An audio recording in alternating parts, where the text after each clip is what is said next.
Alright, here we are. Alright, well, so yesterday, if you didn't know, there was an update for Stormworks which adds a microprocessor logic creator. So all of this lovely logic inside the B-17 we can shrink down into a single chip with inputs and outputs.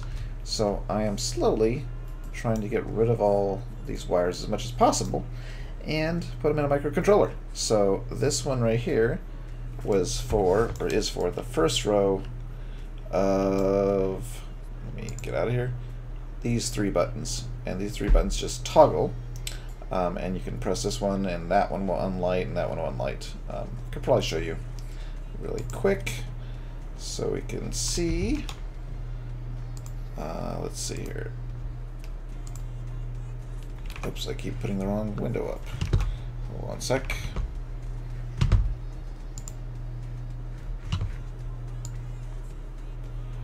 Alright, there we go. Kyran, yep, I remember you. Sorry, I couldn't see you with the window on top of you. But okay, so really quick, just to show you what this component does. How do you get in this one? Oh yeah, other side. Alright, by the way, my little boy was sick yesterday, and now I am sick, and my wife is sick. So we're all sick here. Okay, so if you hear me sneeze or mute the thing, you know why. So this is the fuel selector and what do they call it? Fuel transfer system. So off is the top row. The second button and the third button is tank 1 and tank 2. These are not correctly set up yet, you can see that. But what you do is you select the first tank you want to move to or from, and then you select the right side tank that you want to transfer to or from. And then you select a button, right to left or left to right. And then if I want to transfer that, it will start moving the fuel from tank 1 to tank 4.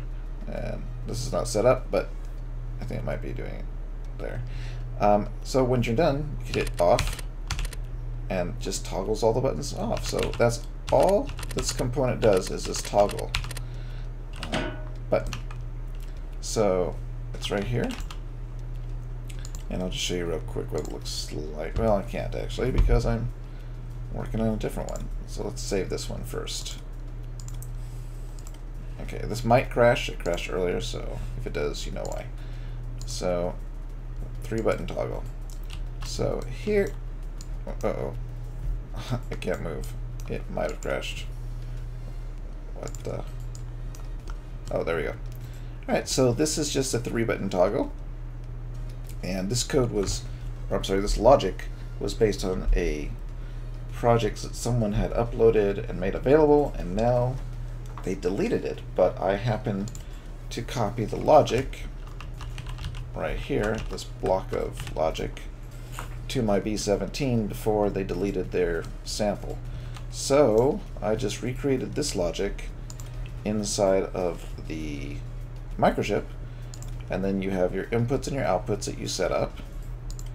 And then once you're set up with it, you can then come over here and connect all your fuel tank level sensors. You can set up your dials, and then the what am I talking about? I'm so nuts. I must be tired. Okay, this is actually not the fuel. This is actually the this is actually my other what do you call it? It's actually this one, the fuel speed and altitude converters. So I lied to you right now. If we look at that one, all this one does is take a sensor fuel level, or a sensor airspeed or altitude, and then if you look over here, it comes through here and it converts it using the math to US gallons or miles per hour. So that's that one. The the actual what you call it? The actually 3-button toggle, which is this code, looks like this. So it's this little tiny. Is it this little tiny one? Oh, it's this one. Jeez. Okay. And so what you do, if you want to hook this up, is you put your toggle buttons next to it, for example, and your lights, and you go ahead and you hook your light to button 1. Where's it at? Button 2, button 3, button 1, button 2, and button 3. And what's funny is when you spawn these things, I think they're backwards, or maybe I'm looking at backwards. Maybe that's why. That must be why. But anyways, so if you're looking at it this way, this is how you hook it up. And then you do your button 3 out, your button 2 out, your button 1 out. And then if we were to hook a battery to this, when you click this one, the light, well, this one would be default on. Click this one, light goes on. Click this one, light goes on. And then these are off. So that's how you use it. This component is up on the workshop if you want it. And so is the US gallon and miles per hour fuel tank converter. So if you just go to my workshop, you'll see, oops, you will see, what will you see? You will see these icons. Well, not this one. But the US gallon converter is up there, and the 3-button toggle is up there. And right now, I'm trying to get my Bombay code to work so that I don't have all this mess. Actually, that's not the right mess. This mess inside my Bombay. Why do I have this? I don't think I need this one, do I? Let me think. Oh, yes. Oh, wait. I don't know. I have to actually figure out how to do it again because I'm rebuilding the logic. So the way I've set this up is you have a Bombay open button, and there's 2 of them. So one comes in from the front of the plane, or one comes in from the pilot section. And so either of them can work. It pushes a toggle, and then it goes to the numerical switch, and then you open your Bombay doors. And this is an inverter in case I need to invert the door opening. And there's code that was given to me by Discord, the guys on Discord, to make a inverter, since you don't have a numerical inverter, component in the microprocessor. So then the second thing I have is we want, I don't know if I want this yet, when this door is open, when the Bombay door is open, we want a sensor, which I usually use a distance sensor. There might be a better way to do this, but I use a distance sensor to check if the doors are all the way open.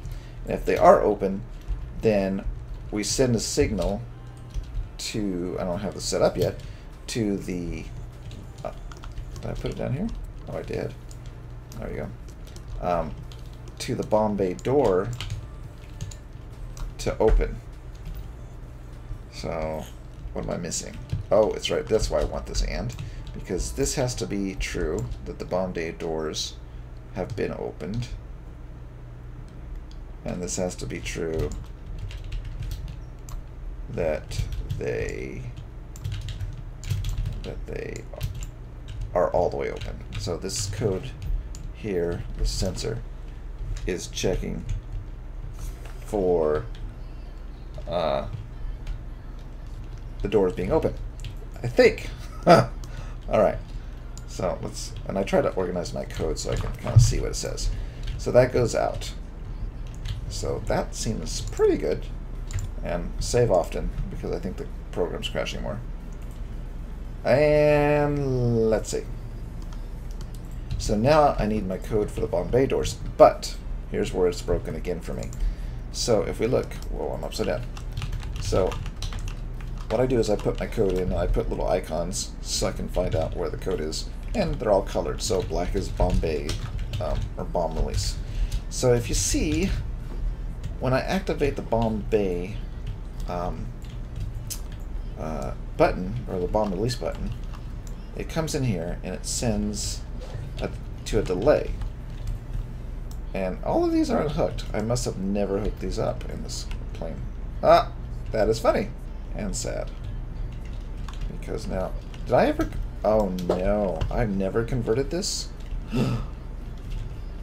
Oh, no. I never converted... Wait, where's my bomb bay? I never converted this bomb bay. Well, that's not going to work too well, is it? So, anyways, yeah, this plane is not quite done yet. It also has a bug when it spawns. It starts spinning to the right inside the garage. But, yeah, here's a control panel. And all of this is working, minus the bomb bay, obviously. But, yeah, it's got an APU for charging the engines. We've got hydraulics that are simulated just for role-playing. And then we have all of the fuel pumps, fuel booster pumps, magnetos, throttles, back tail wheel lock, and flaps. And, oh, and the added feature I just did last time I was working on this was the cowl flaps. So these come out, and what I'm going to do is I'm going to hook these to a, what do you call it? Some kind of a fuel. I think I'm going to hook it to a fuel cutoff valve. And if these are all the way open and the distance to the ground is high enough, no, low enough, then your engines are going to overheat if these cowl flaps are closed. So that's kind of like some logic I want to put in there. And so what it'll do is probably put the full fuel cutoff valve on the coolant, and so if the coolant cuts off, it should start burning the engines up pretty quick if you're sitting on the ground with these shut. So it's just a funny little feature. But what I need is a working bomb bay, so let's go and load a different one up here. So I know this guy has a working bomb bay. This one's available, by the way. I don't know if you hit the workshop, but all 6 of these planes are available. There's 6 of them. There's the Qantas B-24, the PB-4Y2 B-24. There's the Shadow PB-4Y1, the B-24J Witchcraft, the C-87 Diamond Lille, and the B-24A Diamond Lille. And all of these are on the workshop. There's another video of these planes flying, so if you haven't checked that out, check it out, and the links are below in the description of that video where to get these planes. Alright, so what I want to do was take a look at the bomb bay, how this one works, because this one does work. So I will spawn it and show you how this works currently. So, and people have been asking me, how do you get in these planes? How do you get in the B-24s? The B-24 entrance is at the back tail, little button, ta-da, come on in, shut the door, and we're good to go. Okay, so these bombs are on rails, and there's Kyron, you're always asking for a tank. These bombs are on rails, and there's a rail attachment inside the bombs, and they attach when the plane spawns. So what we do, let's take this bomber up so we can drop bombs. Turn on the power. All these are set to start the engine. We don't need any extra fuel, we're fine with that. Come in here, flip our switches on our fuel pumps, and then we start the plane. Oh, that's loud. Okay, there we go. Alright, once we're started, we hit the prop pitch all the way up. We'll start rolling out, and we use 5 and 6. I don't know if I'm louder than the plane, but I'm trying to talk louder than my plane that I hear. So 5 and 6 will do your brakes. So number 5 to turn left. And then once you have your plane straight, number 5, number 5, number 5. Okay, I like to hit number 4, which is a parking brakes. There you see the parking brakes are on. Then number 1 on your keyboard will push these throttles up. Watch this. There you go. Go all the way to 1. And then number 4. Release the brakes. And we are moving. There we go.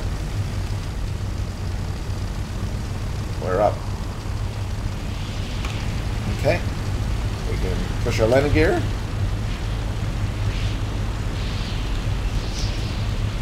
There we go. Alright, whoa. Too much. Alright, so now that we have that, we can open the bomb bays. We could open them from out here or down there inside the bombarder section. We could open it up. So now these are open. And what we're going to do is drop them. So, bomb release. So, it looks like I actually hooked up my delays incorrectly. Yeah. So this bomber is actually... Oh, wow, that was loud. And I'm under the map. Oh gosh, that feature's back again. I am here. Okay. Can I click this again? Alright, never mind. Click this again? I guess so. Alright, it's getting that time. So, what was I saying? I got lost. So, that bomb bay is actually set up incorrectly. Because the way it's supposed to work, these are shut, but the bombs from the back drop first, the bomb in the second row drops second, the bomb in the back drop third, and then the top bombs drop fourth. So they're supposed to be in order so that they don't, oh, I hit the wheel, that they don't get stuck in the bomb bay. Oh, it's Frantic! I have to talk like Frantic is here! Is that the right, is that the right voice? So anyways, yeah, the bomb bay is not correct here. It's, the delays are wrong. But we're working on, what you call it, a component to fix these delays and figure out how to do this. So here's my component, and these are my bomb release buttons. Was that not your voice, Frantic? I kind of thought it was. So if you guys are not subscribed to Frantic, go now, subscribe to Frantic. I don't have a link, do I? I should put it on my... You know what? I'm going to do that right now. I'm going to go to my YouTube channel, and I'm going to add Frantic to the right side, so you can click on him very easily. Let's see. Here's his channel. If I can remember how to do this, because I haven't added a channel for years to my channels. Alright, let's see. Customize my channel. Hold on one second while we set this up. Okay, featured channels. Okay, add it. Wait, how do I add it? Okay. Add there. Okay. Alright, so if you're on my my YouTube channel, on the right side you should see featured channels, Frantic on the right. You can go subscribe to him. I'll point Frantic out whenever I do these live streams, so you can go subscribe. Okay, now back to the... Yeah, Frantic's getting like 3 subs. Yeah, but so anyways, I was at the beginning of the stream, I was talking about how this worked. So for the microchips, you set up your inputs. So I have an input, 2 inputs for 2 different buttons to open the bomb bay doors. I have 1 sensor input for a distance sensor that's going to be inside the bomb bay to see if the doors are all the way open before it allows you to release the bombs. And then we have, what is this one? The bomb bay door button for both of these to send out to open the bomb release button that has the little cover. Yeah, he has 10,000. I just gave him all of those like in a day. It was nice of me, I know, but I wanted to help him out. So the second thing is we have the bomb release input buttons coming in here, and we're gonna make code or logic, whatever you want to call it, somewhere over here so that the bombs release. Now the problem with the microprocessors is they do not have a delay in these components. So if you saw, well, I don't have it up now, but if we look at wherever the bomb bay code is, which I have no idea in this mess anymore. hopefully we're cleaning this up. It's little by little. Okay, so this is a bomb bay, bomb release. Where's it go? Oh, right here. Okay. So this is just a stupid amount of code here. So this is here for the OR button. And then it comes back this way. And then it's connected to this mess somewhere. And then it's connected to this mess. And I think then it's connected to these delays. And so these are my delays that are making the bombs drop. Alright, random user Mayo. Have a good night. Who else is making? It's making weird sounds. It's a pig. I am so confused. I should read the chat more often. But anyways, so there are no delays inside the microchip. So what I have to do, I think, is leave these delays outside and just do all the code before you get to the delays, which the delays... Do the delays go to the bombs? Yeah, the delays are the final step before you get to the bomb release, which is these gripper brakes. And then they'll drop out. So I can copy all of my code that's hanging around in here for the bomb release, except for the delays. The delays have to remain outside and inside the plane. Outside inside the plane. Yeah.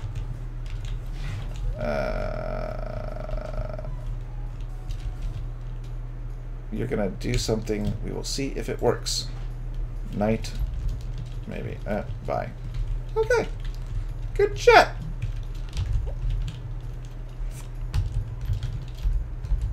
Well, Frantic, why don't you just, if you're on, why don't you just talk to me?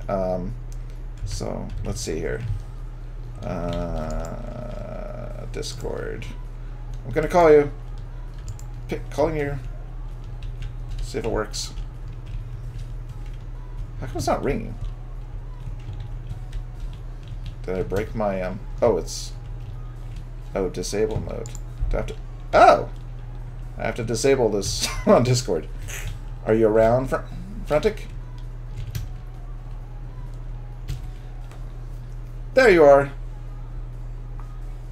Hey, I think you're on the stream. Are you on the stream? Are you going to hear yourself? Cool. Oh, that's cool, Ev.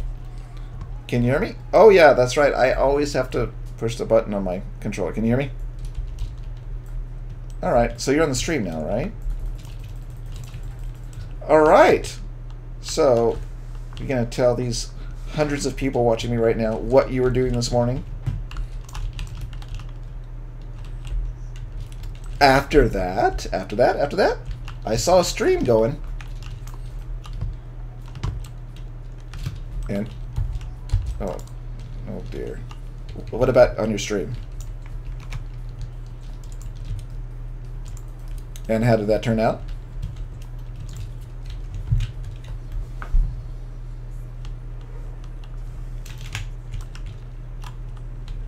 Did you find some bugs in the game?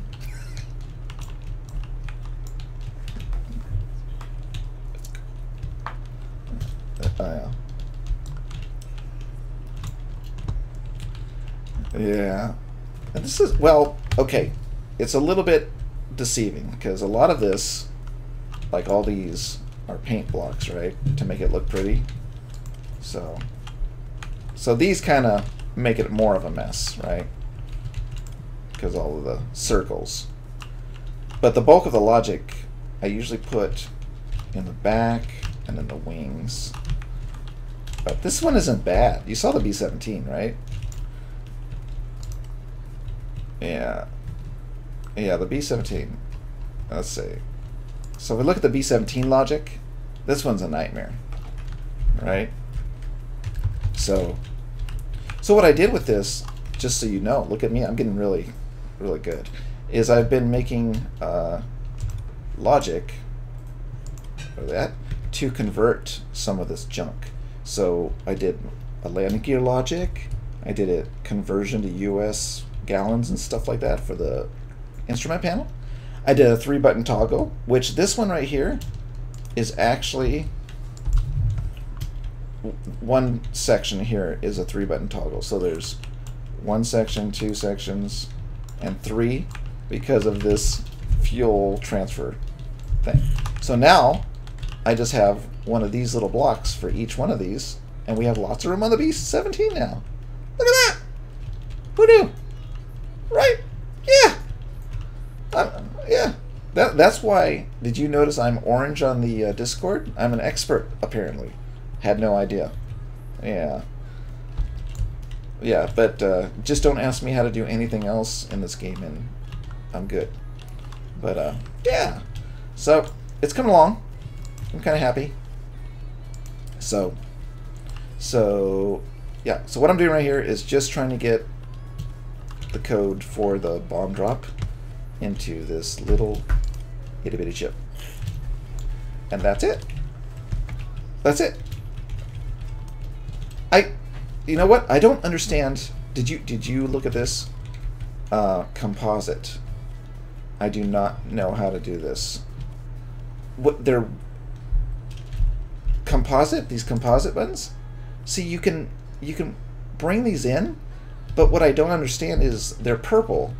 So like when you spawn them on the plane, you can't hook them up to anything, and I don't know what they're for. So, yeah. Yeah.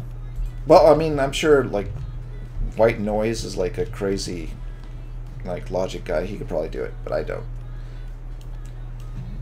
Yeah, but very cool. Yeah, but you got your train built, which is pretty cool.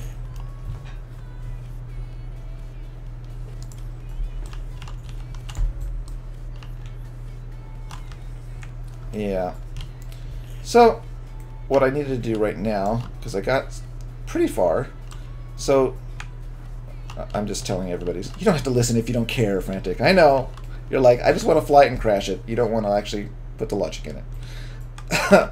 But there's 4 buttons, right, for the bomb bay. So you got 2 buttons up here, and then if there was a dude down here, but I don't have any friends, he would be down here and he would bombard.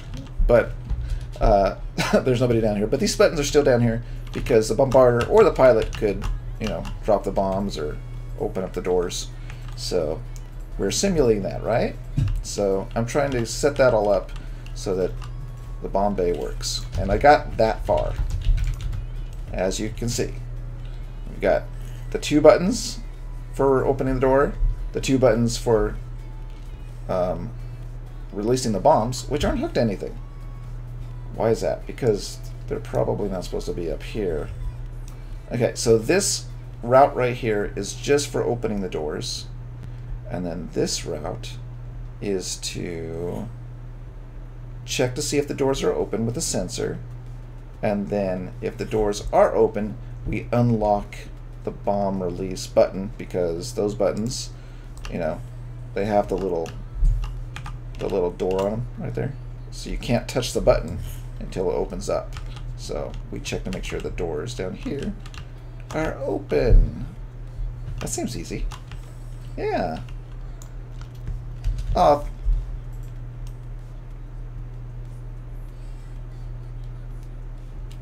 No, actually never. The only thing that I ever do is sometimes I make costumes for my son, so I get fancy with some stuff, but I don't know what I'm doing. I have to look everything up.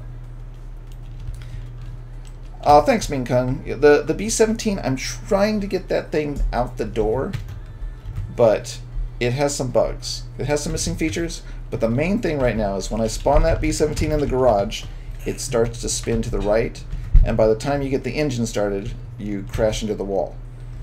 Which, you know, Frantic could do that by itself, but with the bug, it's like ensured that he's going to crash. Look at me. I'm being so mean to you. I'm sorry. I know. You're a great, what do they call those things? Test pilot. No, not test dummy, test pilot.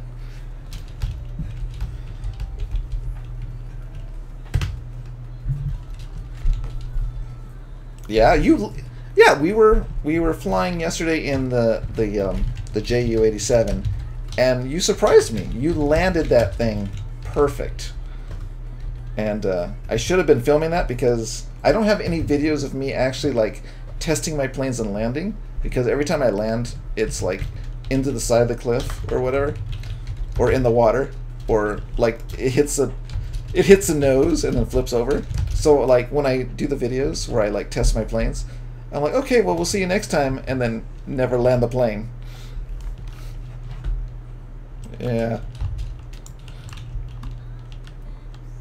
Alright, thanks, Ming. So, Ming, you're looking at the planes, but have you downloaded them, tried them yet, or you don't have the game?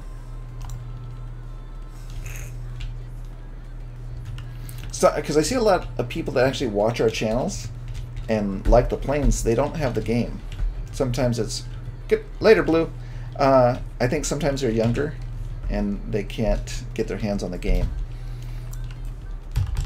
So... I think sometimes. Not all the time.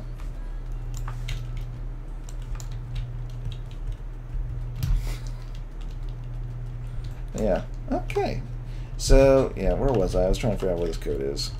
So, I have to keep going back here and figuring it. So what I'm doing is I'm just trying, like, I always, for these bombers, I build the same things over again, right? The landing gear goes up inside and the door's shut. That's one component that I just would like to build one time, and then the next plane is like, oh, just use this. And then I always convert the measurements to US standards, because I'm not good with the the meters and the liters and the kilometers per hour. I have no clue how fast I'm going or how much gas I have left.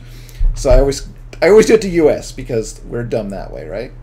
And they do, but I mean, since I'm of the older crowd, we were still stuck on the, you know, inches, feet, you know, miles per hour. Well, miles per hour is mostly in the cars, but it has both.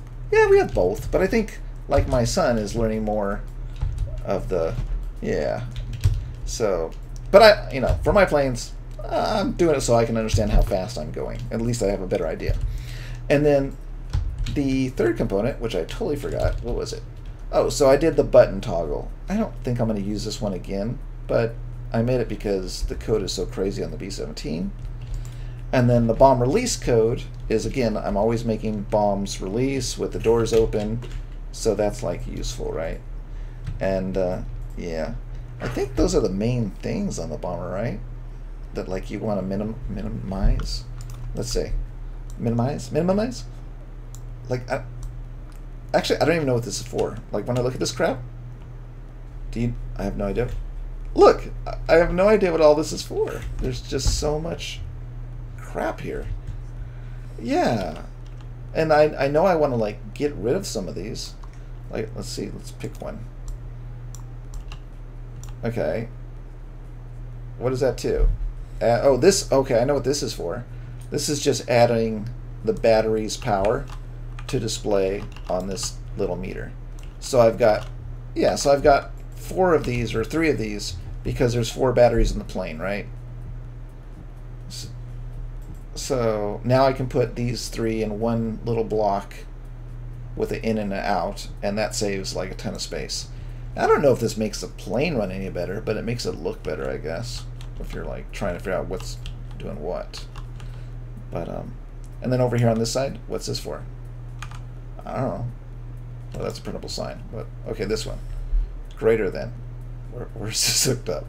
It comes down here. Oh, it's hooked to nothing. This must. No, you can't label them. You can label your new microprocessors, though, which is cool. But this must have been old code for something that I replaced, but now it just sits here, it takes up space, and does nothing. Don't know.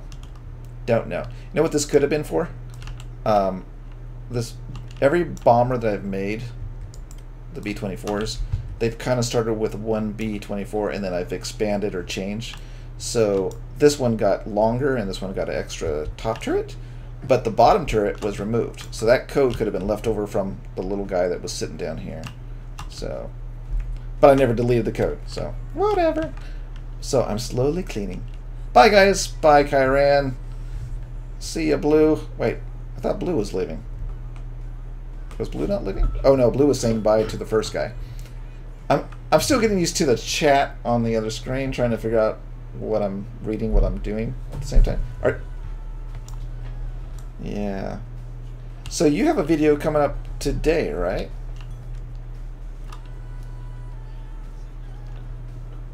Oh, you lied on your stream? Oh my god. Oh.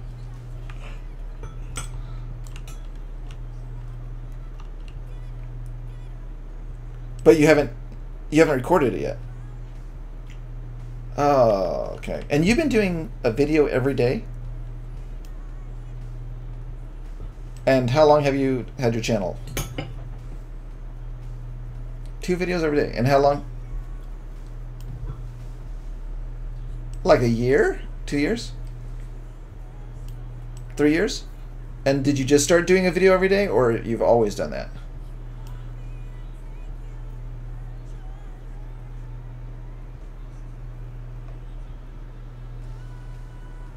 Okay, so you just got dedicated for 2 years. You've been trying to do it every day. So, are you feeling like it's worth it for you? How do you feel about it? Oh, really? Oh, okay. Okay. So technically, you could probably put out 3 videos a day if you're really like trying to drive yourself crazy. Really? Oh, okay. So what for you? I'm just the reason I'm sorry. I'm getting into this mode. I used to have a channel. I have the channel up, but I couldn't get any traction with it. But I used to do a lot of interviews with YouTube creators. So, but they weren't gamers. They were like, you ever heard of Raka Raka? If you're young, if you're young, don't go watch Raka Raka right now. Stay away from them. But Raka Raka does a lot of violent videos and stuff. So I had got to meet him at VidCon, and I interviewed him for like 30 minutes. So, like I was doing those kind of things, like interviews at VidCon a lot. But no one's actually searching for those, so the channel didn't really do very well. But so when I meet a YouTuber, I always like to interview because I'm always curious from their perspective what they're doing, how they're doing it, what they're doing, etc., etc.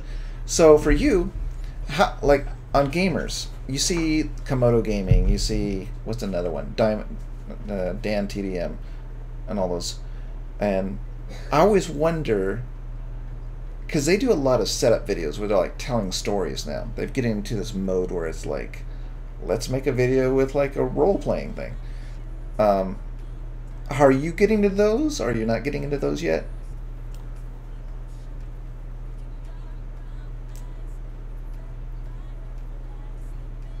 Okay, so that.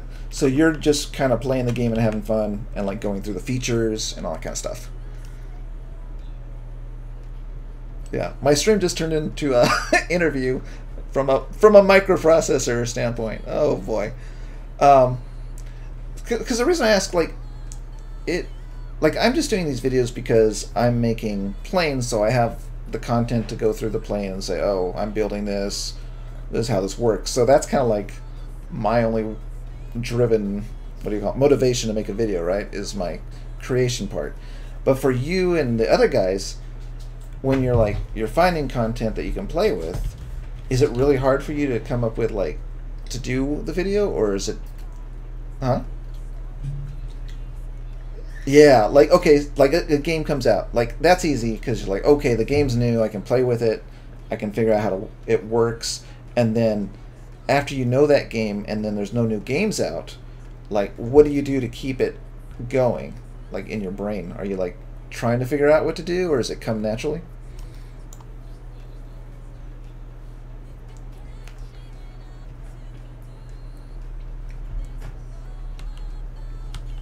Oh, so you stick, yeah. So you stick around a lot of building games and content created, what do you want to call them? Driven games.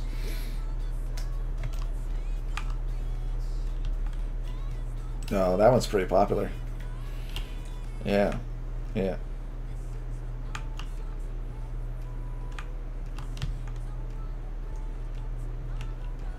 Did you ever try the new Simple Rockets 2 or whatever it's called? So I think it's Simple Rockets 2. Yeah, I played with that for about 5 seconds, and then I'm like, I can't make a World War II plane. Let me go back. I'm like, oh no. Can you? Are we doing that? Oh, okay. Yeah.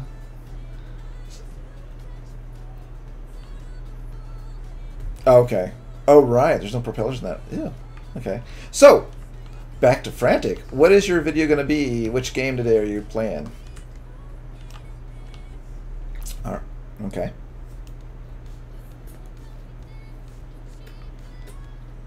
Oh, wait. So you do have a video done.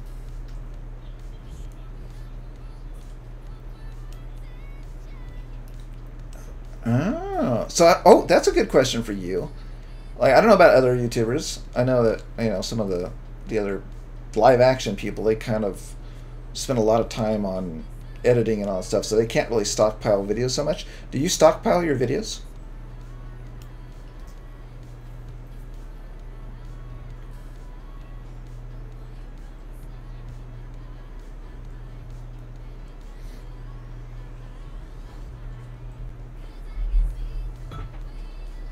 So you haven't got to a point like you can take a vacation for a week and just schedule videos. Yeah. Huh. So let's see. What else guys in the chat? You got any questions for Frantic while he's here? We have him we can grill him. We can find out all his secrets. Like, you know, what software does he use? What's your OBS software of choice?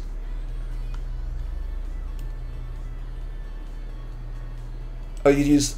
Yep, me too. I've been doing that. I was using the original one, but I kind of like this one. It just works pretty easy.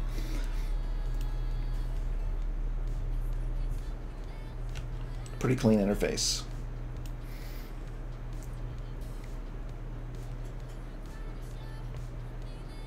Yep. It does get a little bit, you know, like... You're doing it and then you're like, oh, I filmed it, but now I got to edit out the dumb parts. At least I do, because I say stupid things. Except with these streams, it doesn't matter. But, yeah. Hey, Ender Steve! Wow. I like that. You know, it's almost Ender's, or Endo Skull, just a little bit. You just kind of altered my name. Hi, Ender Steve. We have a Frantic right here. Do you know who Frantic is?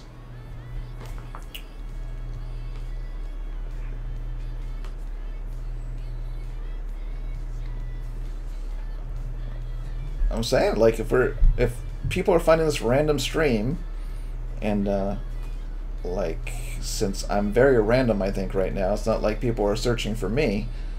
It's always good to like point them in your direction because you're doing daily videos, whereas I'm a little more sporadic right now. So, you know, if they want something to watch, they should look on my YouTube channel to the right side where it says featured channels. And there's Frantic, and you go to his channel, subscribe, so when I end my stream, he'll have a video for you later on today. So you'll always be entertained. Is that not... Oops. Can you pronounce my name? Bluto. Bluto? Bluto. Bluto? Bluto. Bluto. Bluto. I don't know. Am I close? Bluetooth? Bluto? Or Bluetooth? Bluetooth. I don't know. Am I supposed to say it with like a French accent or something? Some Russian guy made me say bad words the other day. He's like, say that. He's like, say this. I'm like, I'm trying to say the words. I'm like, what does that mean? It's like something terrible. I'm like, oh, okay. Thanks.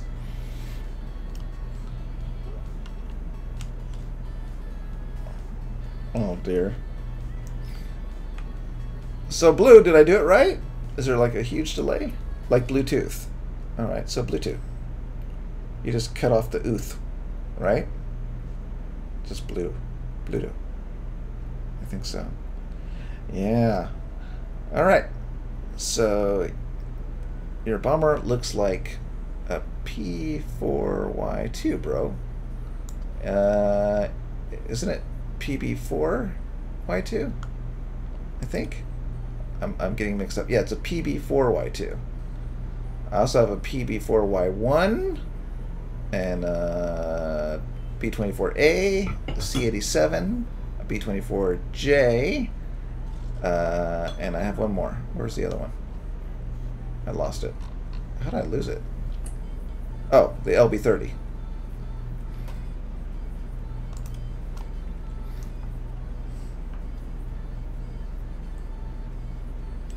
Yeah. Well, welcome, Jonathan. I was working on Logic, but then Frantic showed up to cause chaos. So, yeah, we're just talking about YouTube stuff and Stormworks and gaming.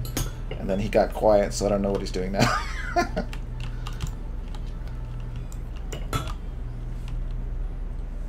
He's sitting. You know what's funny? I wonder if I have it set up right. They can't hear you, right? That would be funny if I screwed that up. Let's see, talk.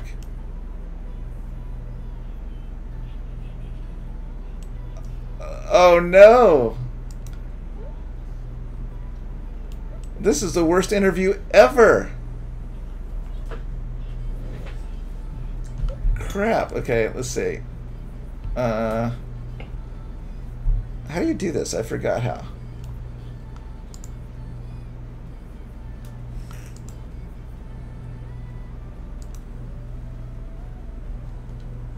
Let's see.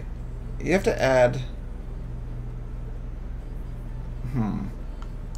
Yeah, how's that working? Yeah, but you're not there. It's just the music. And then the mic is coming in. Let's see. Oh, is it... Talk again one more time. Okay, so it looks like you're coming in on this one. But I don't know why you're not going out. What the heck? How do you... Oh, wow. They probably think I'm a nut right now talking to myself. That's... yeah. And then you had answers? Well, you know, the good thing is I think this is recording, so I probably just will edit that back. Oh, wait. If it's recording, it's not recording your voice still. Oh, my God. Wow. Well, sorry, Frantic. I'm talking to a ghost this whole time. And I don't know how to add... Like, on the old OBS, you could click on the channels and just add them. But I don't see that here. On the mixer part. So... crap. Let me see, is it in the settings? This stream went real bad all of a sudden.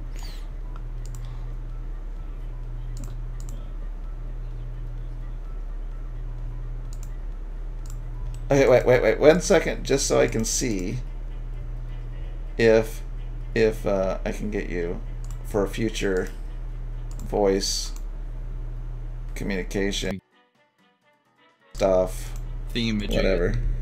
All right, hold on. Let's see. All right, talking. Hello. Nice to meet you. Oh? Do you hear yourself?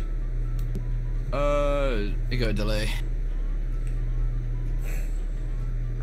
Yeah, I do. Right, cool. Huh. You fixed it. Okay, now I'm confused. But I'm not here, remember? But do you hear me on the channel now, or did I kill myself now? I hope you didn't kill yourself. I think I killed myself. Because I see you talking now on the voice meter, but not me. Yeah, you're there. Oh, crap. I'm good at this. It's working. Oh, it is? Yeah. Uh-huh. Oh, I meant to do that then.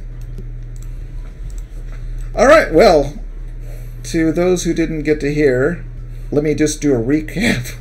I was talking to Frantic. No! Hold on, real quick. I was talking to Frantic. I asked him about his videos, and you heard me ask all the questions. But the answers were, he does videos daily. He does a lot of gameplay videos of different games. He likes videos, or he likes games that have content creation, so he can like show it off, and he enjoys playing with them and all that stuff. And then I forgot the rest of those questions I asked. There we go. Nice. But anyways, but the final thing you did here is go subscribe to Frantic by going to the right where it says, you know, featured channels, and then you can subscribe to him. Oh, Lord. And that was the best stream ever. Have you finished the stream now? No. I'm going to go back and do my microprocessor. Okay, let's see. Frantic, do a video on Bomber Crew or War Thunder. They're both really good games. Have you done Bomber Crew? No, I haven't. I wasn't sure whether I should. That's a fun one. Like, just for like the way, especially the way you play games. Like, you know how you get surprised by things that happen during the game. That's probably a good game for you to try, because you can put your little guys on the wings, and if you're not careful, like you get panicky and you dive, they fly off the plane. They die. Wow. So, yeah. So, that's probably a fun game to go try. And War Thunder's, you know, you've played War Thunder, I assume. Yeah. Oh, Yeah. Blue, you came here because of Frantic. Well, thank you, Frantic. How would you manage that? I stole a subscription. But Oh, no, man. but I paid for it with a plane that he destroyed, I bet. Is that why you got here? He destroyed one of my planes? I linked it. I linked you. I know you did. You even did a little shout out. You said my name online. And I linked you again now. An hour ago. Half an hour ago. Ooh. Why? What were you destroying? Huh? What were you destroying? I wasn't destroying anything. Oh. I thought I got a shout out every time you destroyed something as guilt. No, I was nice. Wow! Angry is one of your men too. Or persons. I should not assume that an angry A4 Pacific is a boy or a girl. But Not after yesterday. yeah. Oh dear, yes. Oh Lord. So yeah. Oh, thanks, Frantic, for giving me a few people to look at my planes and enjoy them. I hope. Hopefully you guys are downloading them too, because I really I build these planes, but I don't get to really play with them. So after I build them, I put them on the workshop, and I hope that people download and play, because I just spend a lot of time building. I'm a boy. Yep. Okay. Good to know, Angry. And let's see, not stolen, but yeah. What? Oh yeah. Yeah, that's right. Evenly distributed. That would be a good one. And we got Maddie. I don't know what Maddie is. Oh, that's Griffin. That's okay. Oh, you know Griffin? Yeah. Wow. I have no idea, by the way, what that Batsismo is doing, but you guys just like randomly level up and steal stuff from it or something. I don't know. I hooked it up because I thought it was cool, but it's just for the music, really, not the rest of the features. Level 1. Wow. Yeah. So, anyways, you're gonna take off and go do a video, I guess. And no, you're not. Maybe. You gonna hang out? You can hang out. Depends. I don't care. I need to move my computer into a different room. I always just can't be bothered. Okay. Well, then you're gonna go move your computer. I'm just gonna try to get this Bombay code working so that the stream is not just me talking to myself to an invisible person for the first half. I'm gonna sit here and just listen. Okay. Well, at least I won't be talking to you anymore. Lord. Alright, Frantic. Well, thanks for joining me. Thanks for answering my questions to not being heard, but, you know, maybe some other time I'll ask them again just for redundancy. And, Fair enough. because I always find it interesting. Like, the YouTubers are all different, you know, like the live action ones like Raka Raka, or the the short filmmakers. I did interviewed a lot of short filmmakers, and you know, some of those guys, they don't even like YouTube. They're just trying to get their work shown, right? And it's a good platform. yeah, and that's hard. And so, you know, and then gamers, it's kind of evolved. Do you remember when it was just like, let's play, and then it turned into like, let's role play, and then it turns into let's destroy? I don't know. I don't know. mean, my first experience with YouTube was just Call of Duty montages. That's all I remember from the early days. Oh. And then I suppose a bunch of Minecraft happened. Yeah, Minecraft was. I think Minecraft was like the first like role playing ones I kind of started seeing. Right? There's like. Yeah. Like they would. I was kind of freaked out by them because I was like, what are they doing? And they're like literally like making a story and like going through a thing, a script, whatever.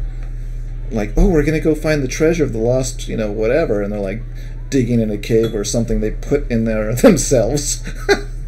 Like, okay, that's interesting. It's for young people though, isn't it? Yeah, and I mean that's what Komodo's doing, right? That his audience is pretty young, I'm guessing. Yeah. And you know, you've got OB, which is like his voice character. If he acted like that in real, you know, in real life, I don't know if I could hang out with that guy. He'd kind of freak me out. But yeah, they're fun. And my little boy, he's 9. He watches a lot of these, and I'm like, well, why don't you watch my videos? And I guess I'm not cool. So that's just your excuse, isn't it? You really watch them. Okay, I do watch Komodo and I watch Frantic right now because why? They do my favorite game right now. What's that? Stormworks, of course. Well, do I have to advertise? Let's see. Oh yeah, you can get a B-17 on a bomber crew now, which is really cool. But I didn't want to pay them because they kind of irritated me that they tried to make money off some kind of stupid add-on right after they released the game. I'm like, okay, you're not getting any more money from me. So I did not buy the B-17 DLC. Yeah.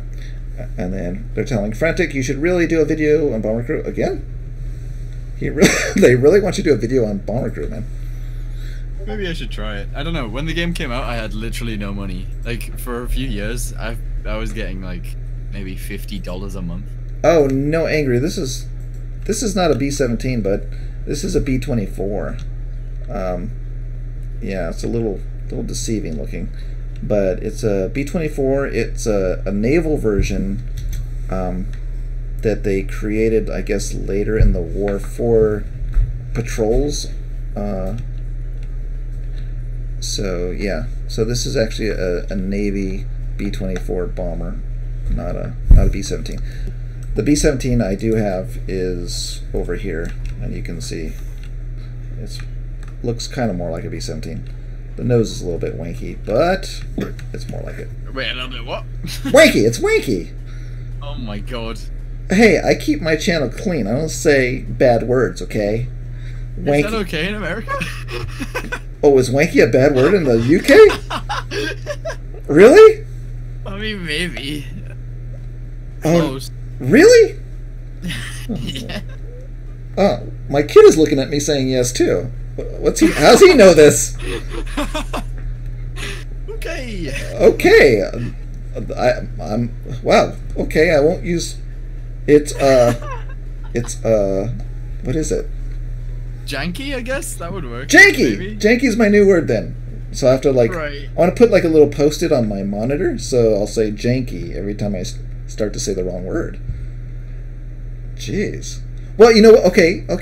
All right. So you're calling me on my janky. Oh, no. I'm going to call you on your abusive use of the word Jesus all the time.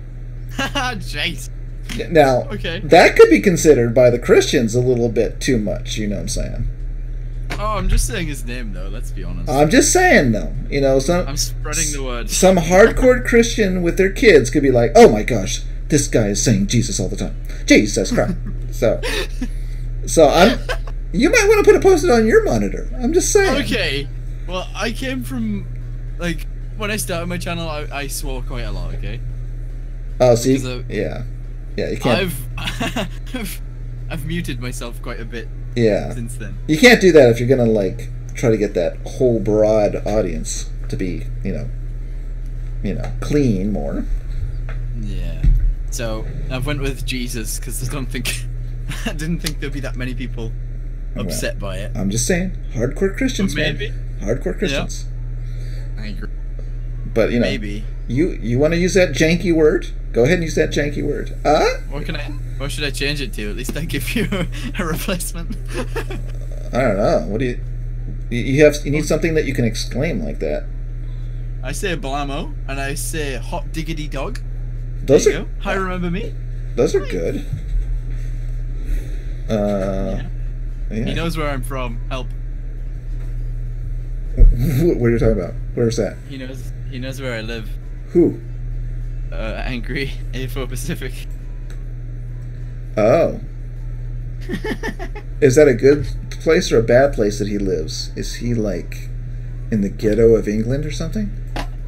I'm up north. That's true. Yeah. Ah, okay. Welcome to the stream. Some Russian TV name, I think. I can't remember what he said his name was. All right, Jonathan. Have fun at class. Remember, stay in school. Don't become a YouTuber. They don't make any money. Yeah, that is so true. Until you get to be a big boy YouTuber. Yeah, but you have to be super careful with all those janky words you say. I like feuds. Oh, well, he can get away with it because he's good looking. So, oh, he is good looking, but he's not very good at speaking. No, see, I don't know whether that's rude. He's good looking, so let's face it.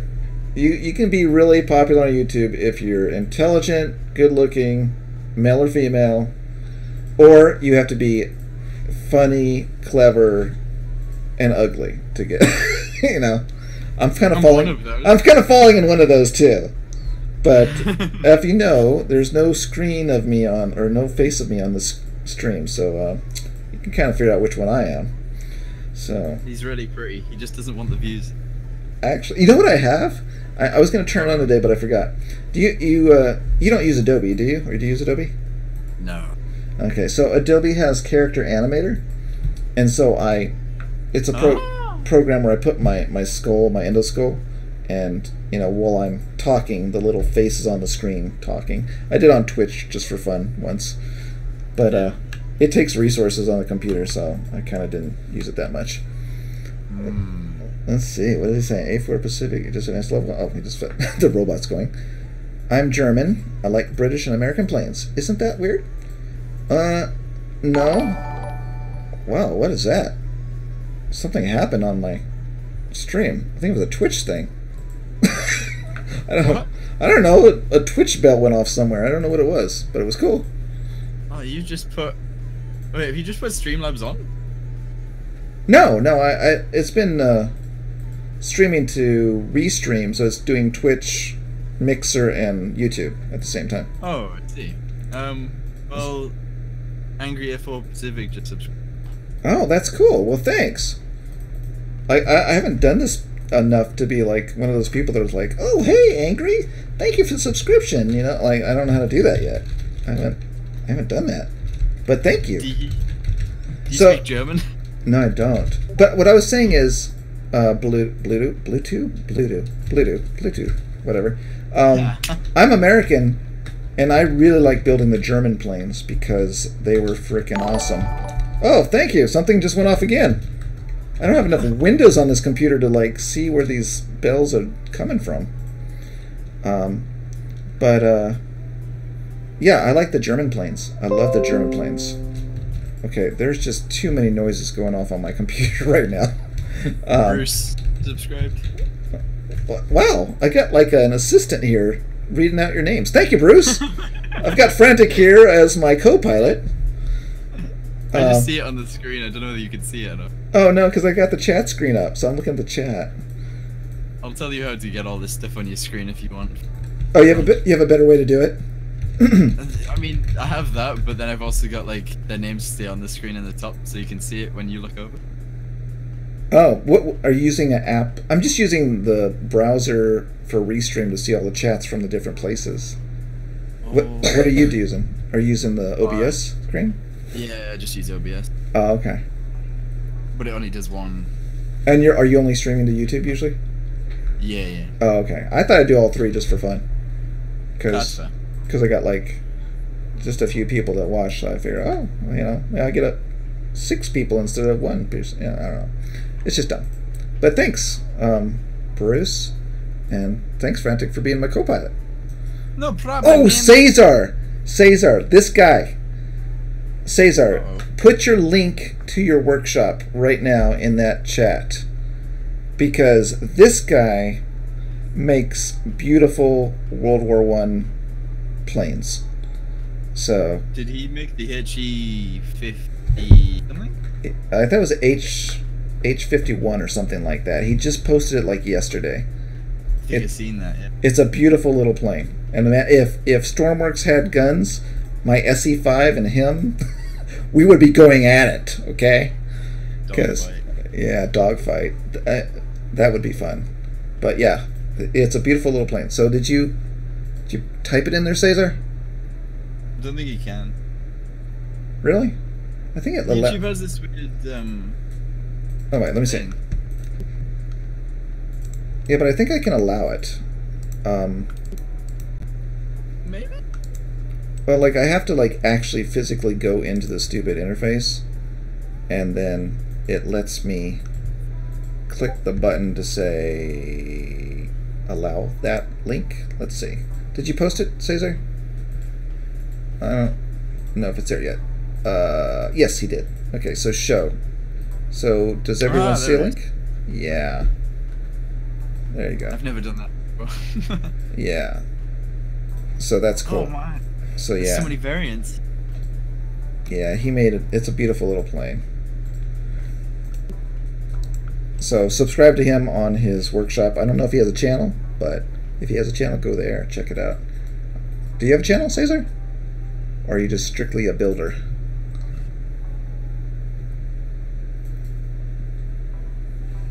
The robot's telling you not to post without permission. That's funny.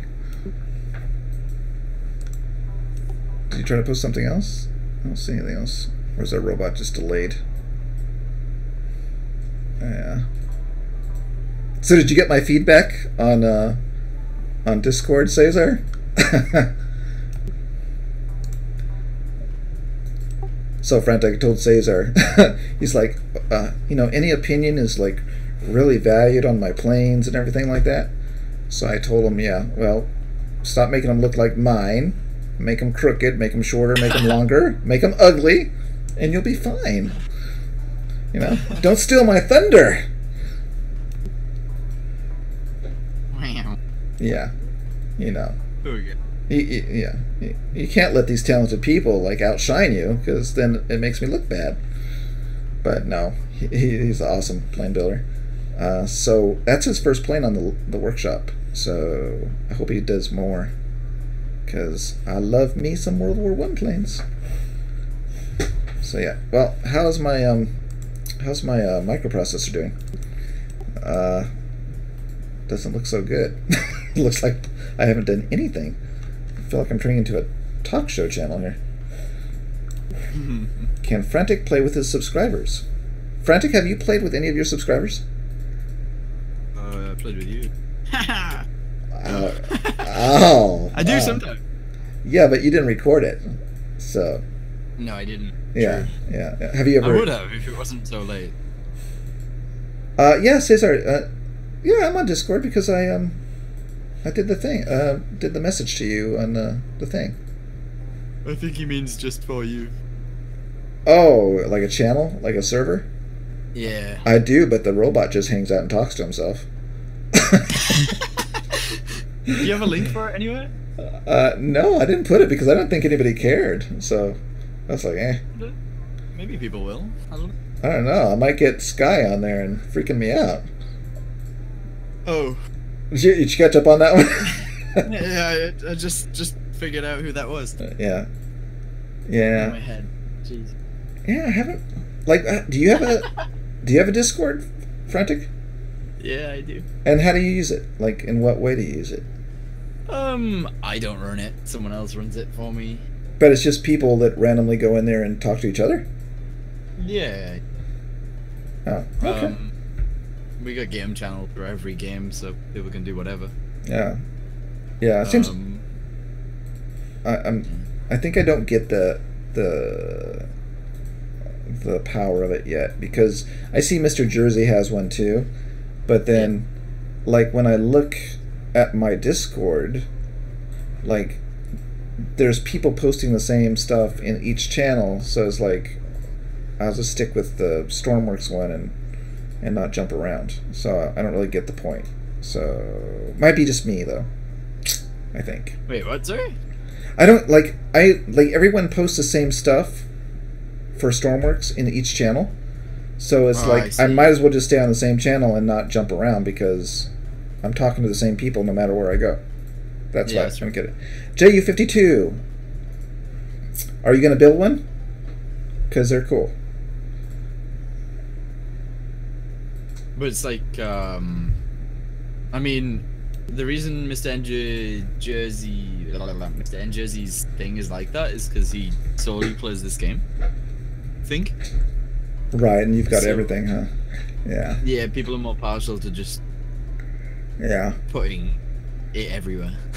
Yeah, so I think that's why I don't mess with my Discord, because I really just do this game right now. Yeah.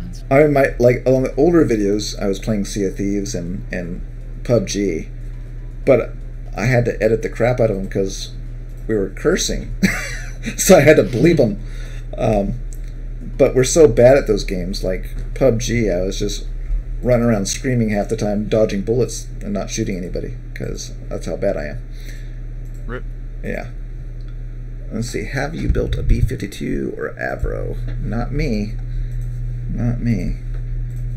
I haven't built any planes that are bigger than the space available here, because I don't want to do a multi-part. So like a lot of people want the B-29, but the B-29 is way too big for this space. And if I do a multi-part, then it has to go into a mission, and then you have to download the mission to play it. And that's, to me, that's not fun. I'd rather you just spawn the plane and have fun. What about a Hampton? Hampton, what's that one? I don't remember. It's a really small British bomber. Oh, okay. I think it's World War II. I'll have to check it out. Hampton. Okay. So, Cesar, are you going to do the JU-52? That was kind of like that was the paraplane. I think the German paraplane. If I remember right, because I don't remember. There's too many numbers and stuff. All right. And someone tried to make an Avro jet, or what are they called? I don't know what they're called. Someone has one on Stormworks. But a Vulcan? What's the Avro Vulcan? Maybe not. Is it? Wait, Avro. I have to look it up. Yeah, it is Vulcan. Yeah. I forgot they made that.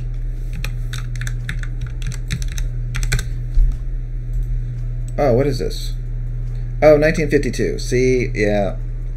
See, I'm gonna point it out right now. I'm super boring when it comes to my plane builds, because I stick to only the ones that were built in World War II.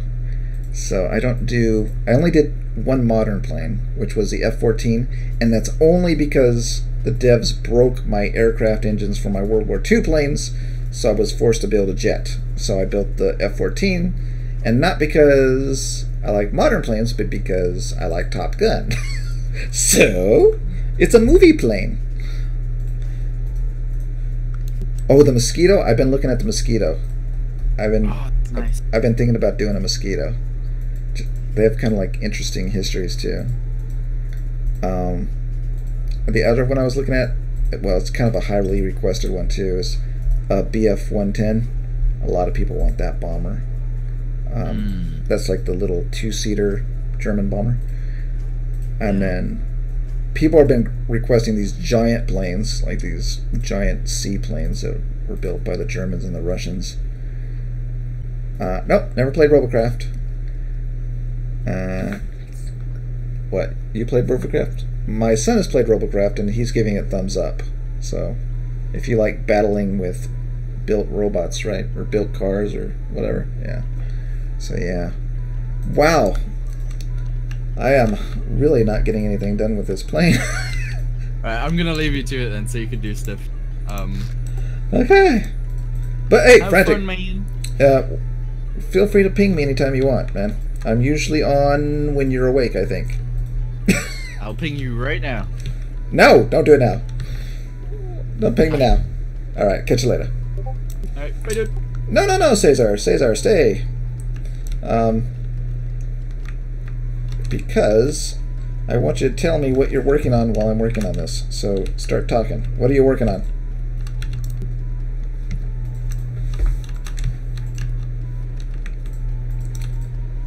Actually, I don't want that plane.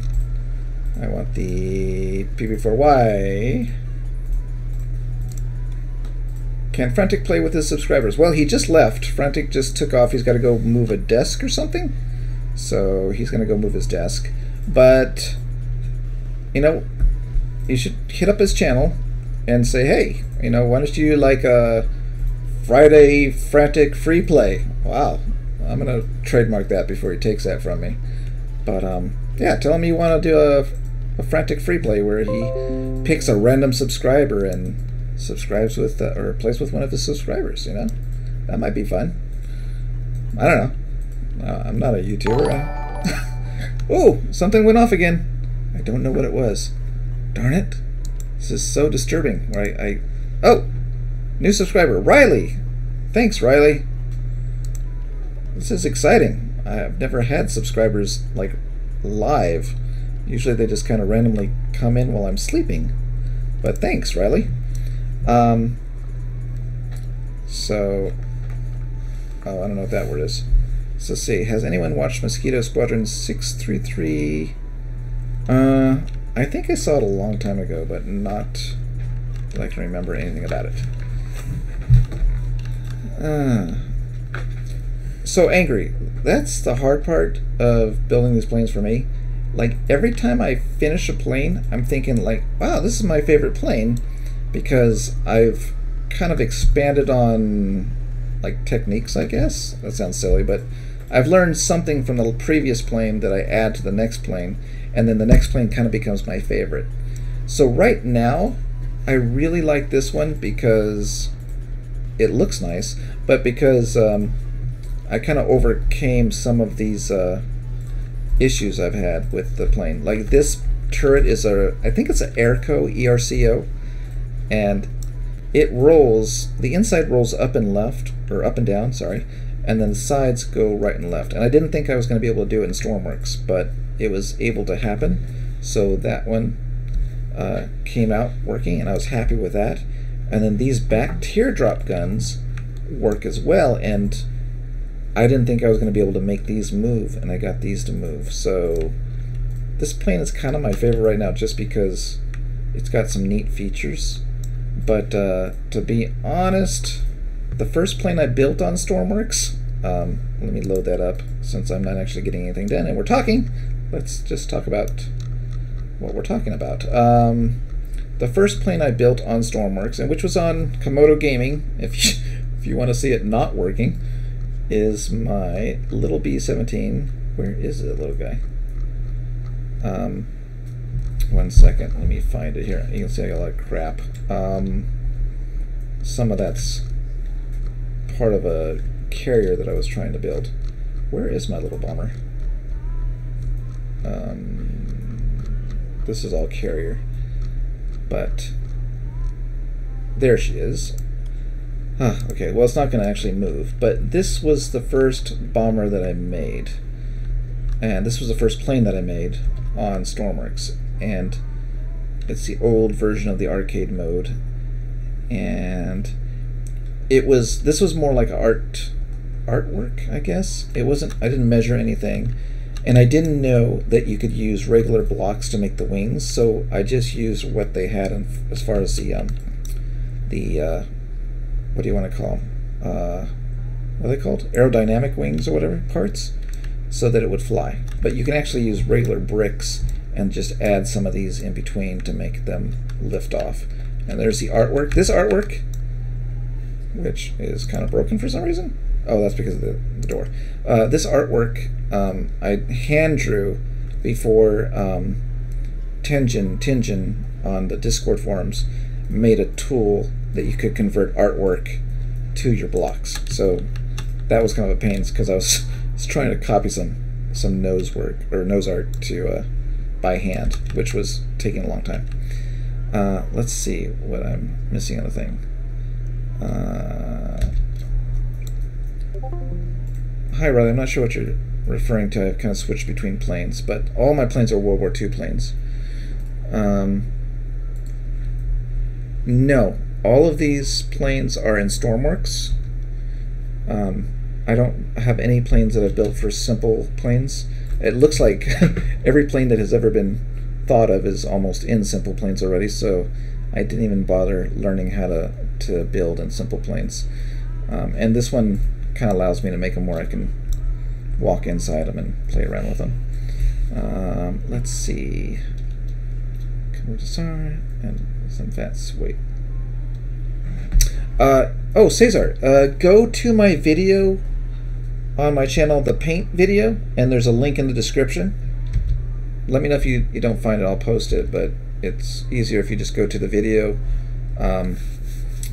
paint tutorial, and it shows you how to use a tool and all that good stuff. Yeah, so anyway, forgot what I was talking about, but this was my first B-17. And I always love B-17, so that's like the first plane in every game. I always make a B-17 first. So I did that in Homebrew, is another building game, and I built a B-17 in that one. But then they changed the game, and that B-17 was lost.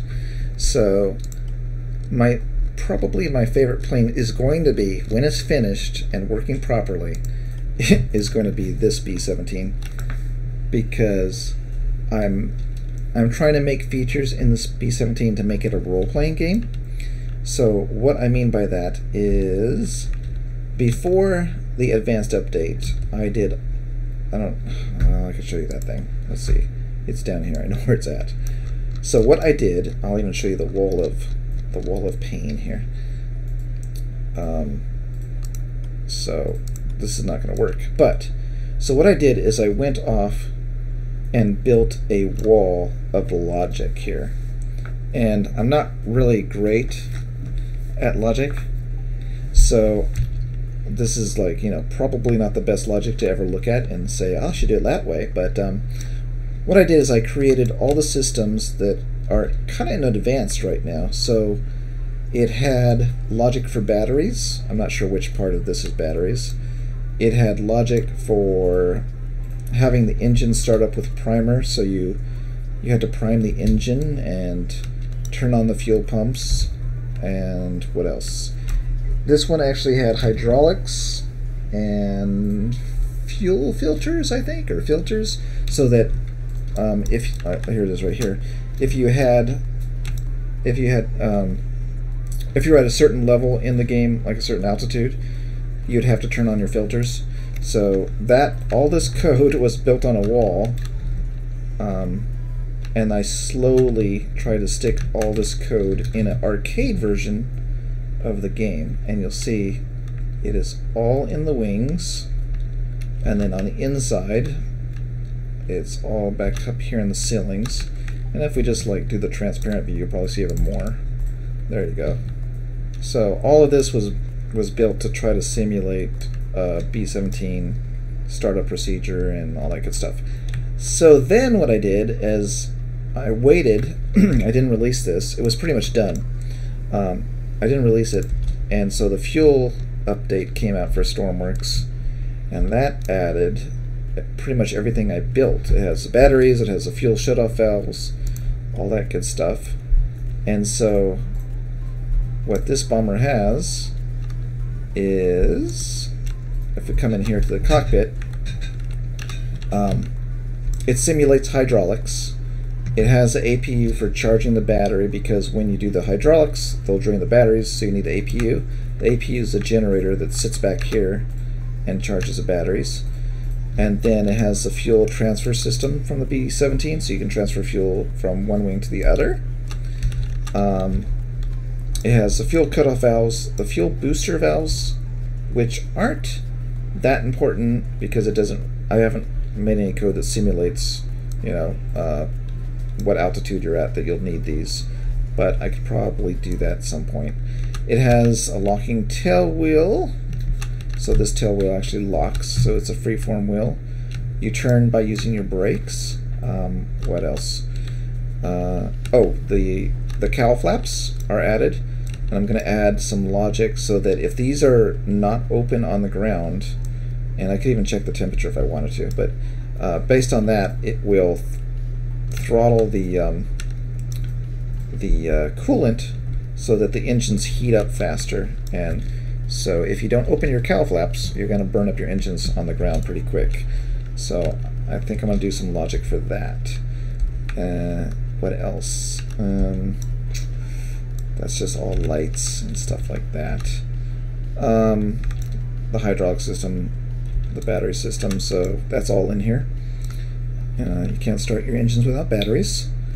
And then I think that's it. And then everything else is like, you know, the magnetos, you have to have all that kind of stuff turned on properly to get the engine going. But yeah, so this will probably be my favorite plane when it's done. The only thing wrong with this B-17 is in order to fit the console, I had to make it a lot wider than what it should be in Stormworks. So it's a very wide B-17, but it shouldn't be that wide. But in order to put the console in, make it so that you can get in the top turret, you can also get in the bottom turret, which has its own control set to open the doors and spin it around. So yeah, that's the only problem with the B-17 is it's a lot wider, but you can at least role play in it pretty well.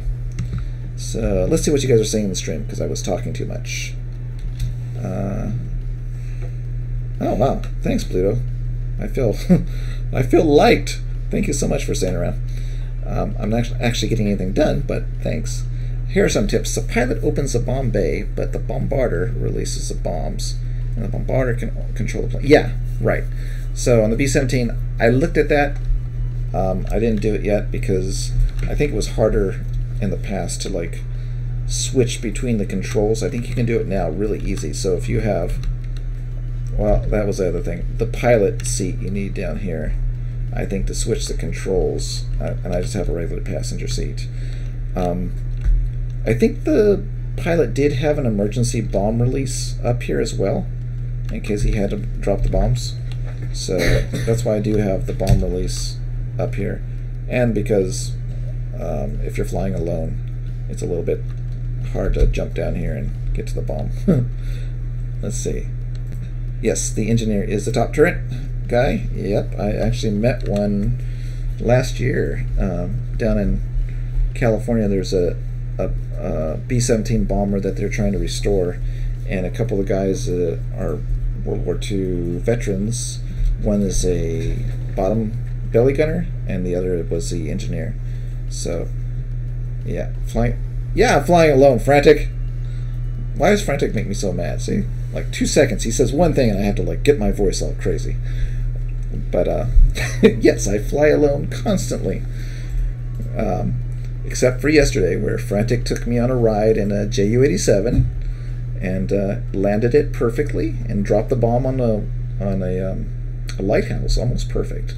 I think he did that by pure luck, though. But yeah. So yeah, Cesar, my planes are kind of inaccurate when it comes to like bomb dropping and stuff like that, just because, you know, I'm usually flying by myself. I'm in California. It's 12:30 p.m. So yeah, but anyways, yes, this B-17 is something I've been working on for like 2 months because every time an update comes out, it gets upgraded in some way. So right now, I'm slowly, while I'm trying to talk, is convert all this code to the new microprocessors. So I keep repeating myself on this because I think people come and go on the stream.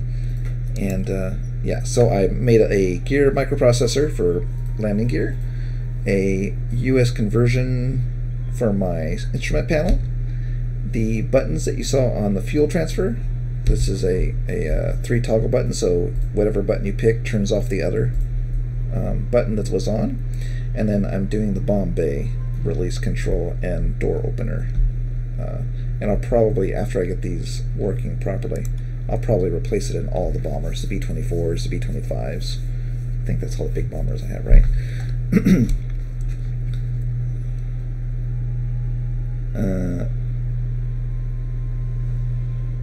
Okay, now Cesar, you're getting a little crazy with the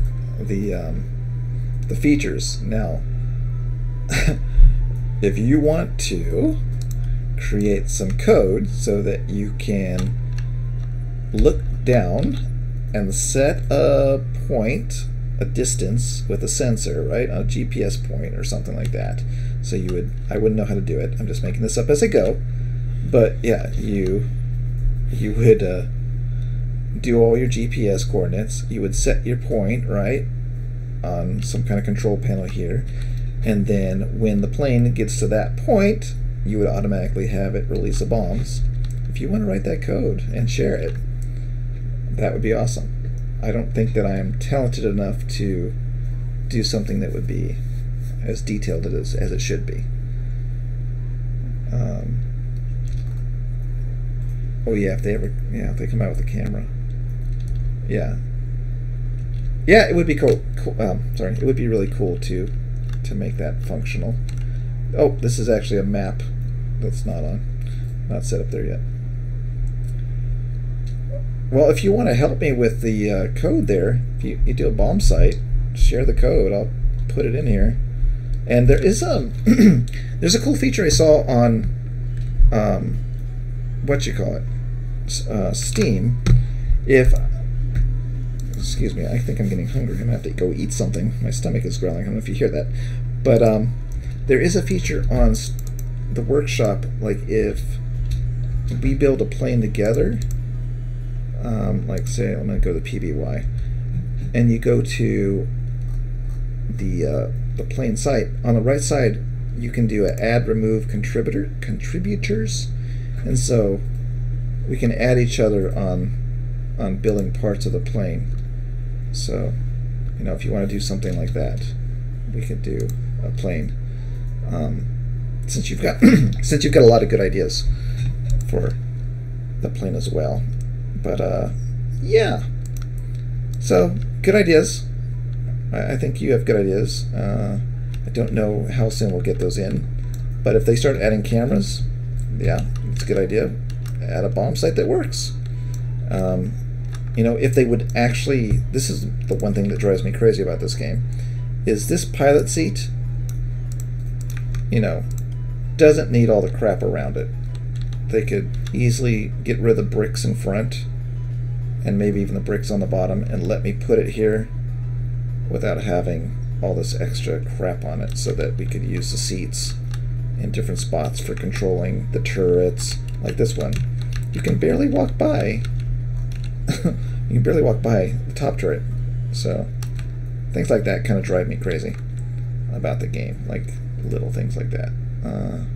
There's another little thing that I can't remember right now that drives me crazy, but yeah. So anyways, yeah, good ideas, Cesar. I'll look into it. If I can do like a crappy job of making a GPS bomb drop automatic thing, I'll try it. But if you're skilled in logic, let me know, and that'd be cool to implement it. So yeah. All right. Oh, hold on. I got some company.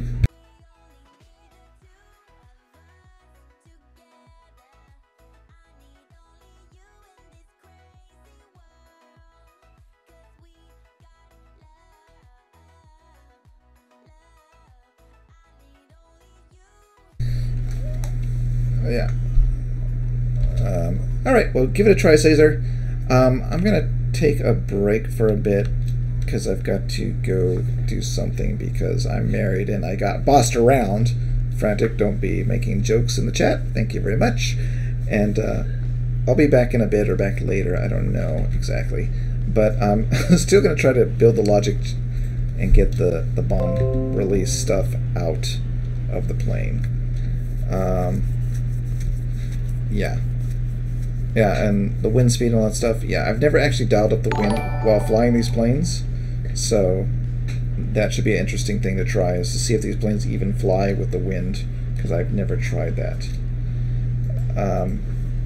Nerd Boy, I'm about to log off, but thanks for joining. I'm going to take a break, and then I'll be back. I can leave this open if you want, which I think I probably will, and just let it play a video for a bit, and then I'll come back. And thank you for subscribing, Nerd Boy. The little robot told me you just did. Thank you so much. No, Frantic. I did not say your name. Look at that. I got your accent almost, sort of. Not really. But, yeah, so thanks for subscribing. I'm going to take a break. I will be back, and we'll finish up the logic with the bomber. And let me just pause this for a second, and I'll be back.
Oh dear.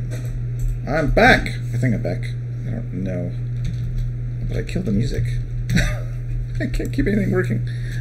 Where's my chat now? Alright. Oh, you liked my video? Thanks, guys. That is the video that Frantic didn't watch when I sent it to him. Not saying anything bad about it, just saying he didn't watch it when I sent it to him. So, yeah. So, anyways, I'm going to have to go to a meeting soon. So, that is the fun about having family and kids and all that good stuff. But let's see what we can do here. So you're waiting for the B-17? Yeah, a lot of people are waiting for the... Oh, no music. You want the music? Oh, I can put it back on. There we go. It makes my voice sound much more soothing with the music in the background. Thank you very much. So, let's see here. I was trying to make... I'm on the wrong bomber again. I keep talking and then about another plane, and then I get away from the one that actually has a working bomb-based system. So let's see, before I log off, if I can make this logic work. So, how far did I get? Well, we don't have the bomb release button working. Although Caesar is going to drive me crazy with features, so I should get this done before he tries to make me add stuff. Because he wants me to add hard stuff. And I just want to keep it to my understanding level. Alright, so we have the bomb release button right... Where's my control panel? Right here. No. Right here. Bomb release toggle.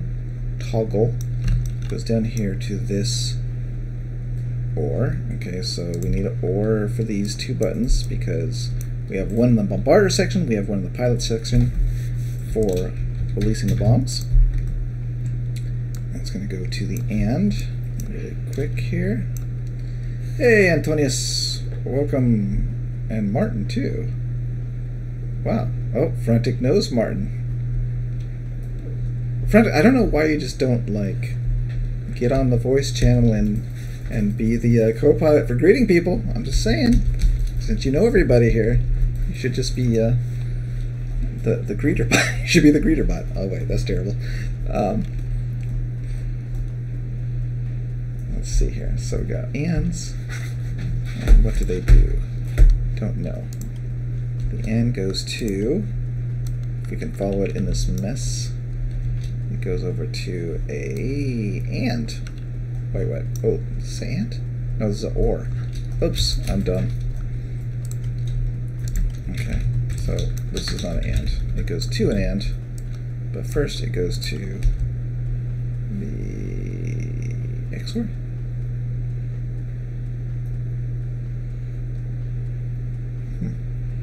And OR. Is it the same thing as XOR? Maybe I'll just use an OR because I'm not smart enough to use the other one. Okay. So whichever one we use, it will drop the bombs. Okay. Let's see here. So we followed it. Where did I go? Got lost. Let me try again. So we have the bomb release. Sorry, everyone's sick in the house as well. Let's see, bomb release. Okay, bomb toggle, bomb release. Bomb release goes down here, right? God, I lost it again.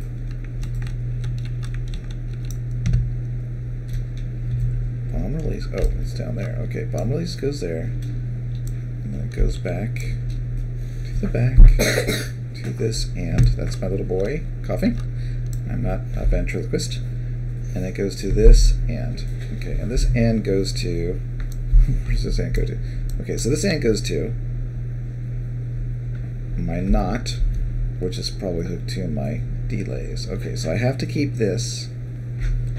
But what's the other one go to? The other one goes to a light, so I don't care about that. Alright, well that's pretty easy.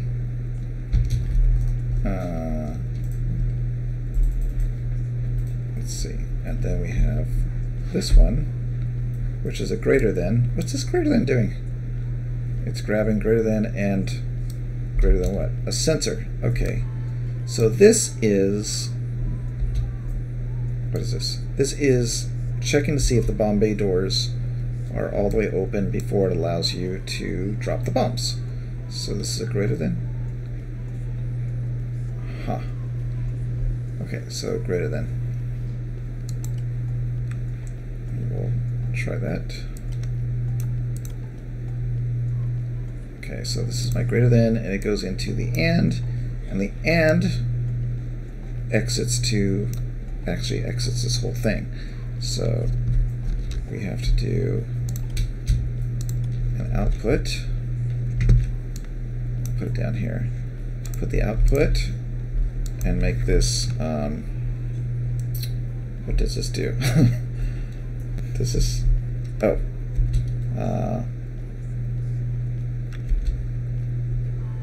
connects to delays, right? Or connects to, and then delays. Well, you know what? Do they have a not? Maybe I just have to connect this to the delays. To bomb delays. So this connects to the bomb delays. I think so. So then come over here, and I think there is a not, right? There is a not. Great. Okay. So the knot goes right in between here, I think. Yes. So there we go. So this knot is going to reverse the signal for the delays so that the brakes are on the bombs, I think. It always makes more sense when I'm making this inside the game directly to the bombs. Okay, so the sensor comes in. Where's the sensor come into though?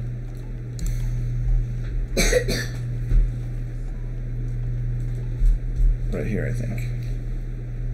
So the sensor data comes in here. Do I have the sensor data? I don't think I do. Oh wait, distance sensor. I do have one. Oh, where the heck is it? Oh, it's right here. Oh dear. I think I wrote the code twice or something crazy. Oh boy. That's terrible. So Martin, yeah, as soon as you get a gaming PC, yeah, you'll have fun with those two games. Simple Plane, Stormworks, good games. Xbox One. Oof. You know, Martin, when you're looking at games, I always go with the PC because your Xbox is going to age pretty quick, and the PC has most of the games you're going to get on your Xbox, and you're going to be able to upgrade your PC usually, like the video card if it gets old, and your hard drives when they get a little bit slow, you can get the newer hard drives. So I always have been a PC guy, and the PlayStation I have is like, it turned into basically a movie watching machine, and that's it. It watches Hulu, it watches Netflix, and it watches you know, whatever, Blu-rays once in a while. But games, it really does not. There's no, I don't really need it for games. So yep, I'm all PC. So let's see here. I think I totally screwed up my thing here. So this is a distance sensor input, and then it goes to an and this is that. Oh, okay, so somehow it looks like I connects to Bombay door. Okay, let me think. So the first line starts the Bombay door to open, this whole route here. Then this route is a distance sensor to make sure that the Bombay door is open, and then it opens, this opens the Bombay release lock. So then once a bomb bay door release lock is open, that's this code. We press that button, either one, and then it makes sure, well then this code is redundant. So basically I can do this code, right back over here, delete that. So then let's move all this over so it's all together. We can see it.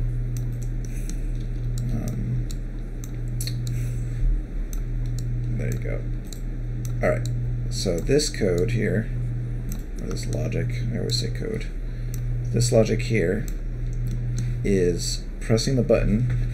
It comes in here, it doesn't matter which button you press, it's checking that the bomb bay doors are open, and that you press the button, and then it's reversing the knot that goes to the delays, because the delays are reversed so that it sticks the bombs to the wall, and then it releases the bombs, I think.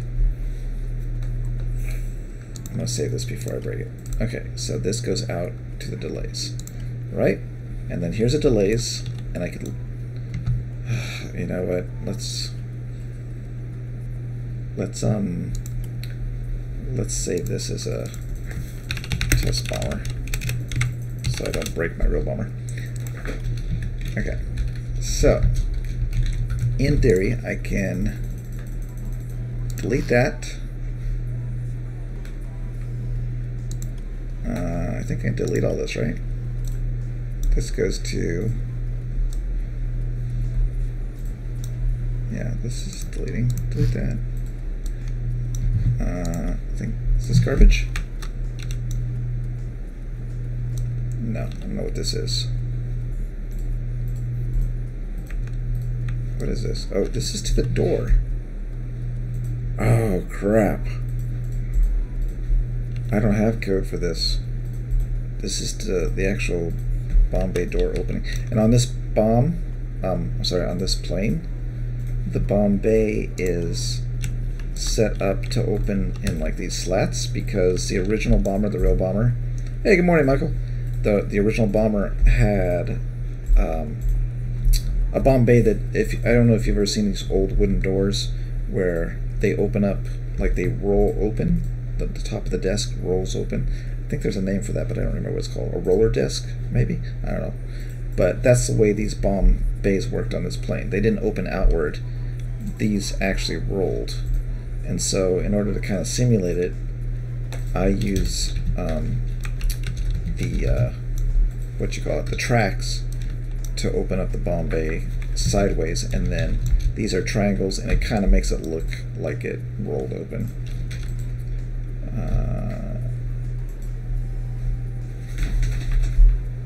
Maddie, could you look up? Where is Maddie? I don't see Maddie. Or is that Maddie Martin? Or is there another Maddie that I'm not seeing? Because I don't see Maddie. I see a Martin. So Martin, are you Maddie?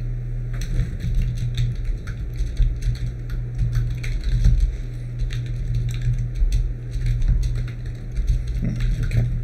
So anyways, let's figure out how to get this code for the doors. Okay, so going back to my microprocessor, we open the doors. Oh, see, that's why this is kind of simple, because this was for the B-17, because I was originally...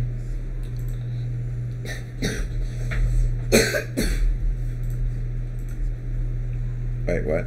Oh, Frantic is Maddie, huh? Frantic Maddie. Right. I didn't even think about it. Kept like, where's this Maddie guy they're talking to? I'm feeling dumb. Alright, go make some lunch, Michael. I'm gonna get ready for something soon as well. I haven't eaten today, I don't think. Frantic Maddie. Yes, that's his name. Jeez, I'm lost.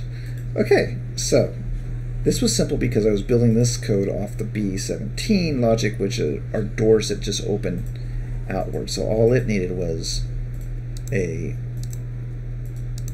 needs to be a 1. a 1 and a 2 numerical switch box to open the bottom, and this was an inverter in case I needed to invert the doors. But on this stupid bomber, the doors are more complex. So what's the best way to do this so that I can reuse this chip? Stormworks, how much is Stormworks right now? Let's see. Stormworks, let me see if I can find out. Stormworks is, right now, it is $14.99, or 11 pounds if you're Frankie Matty. Whoa. Alright, see you later.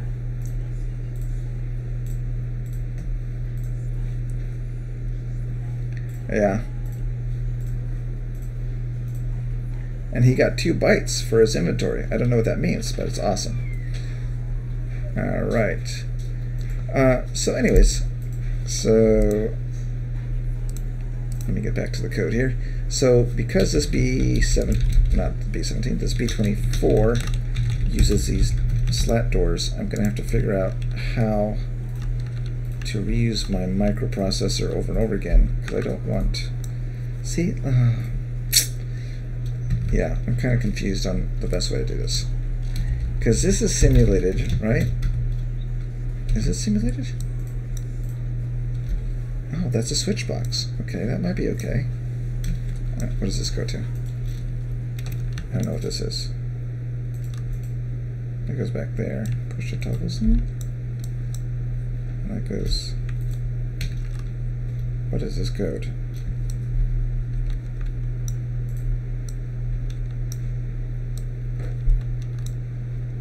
I have no idea what this is for here.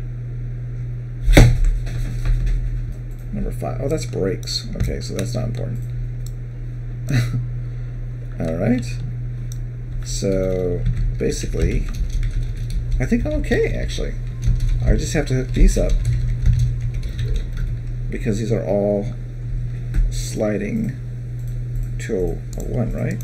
1. Or a -1. Oh! Okay, so what you can do, because so I don't want a -1 on a B-17 because the doors just open downward. Later, Martin! See you later. Thanks for watching for a bit and listening to the craziness. Alright, so I don't want a -1 on a B-17 because those doors only open downward a little bit. On this one, they're sliding, so you go -1 because they go all the way back to the track. So we want to come over here and see, these are constant numbers, but what we want, oh, this is cool, look at this. You can add a number property, I believe. No, slider, let's see. No.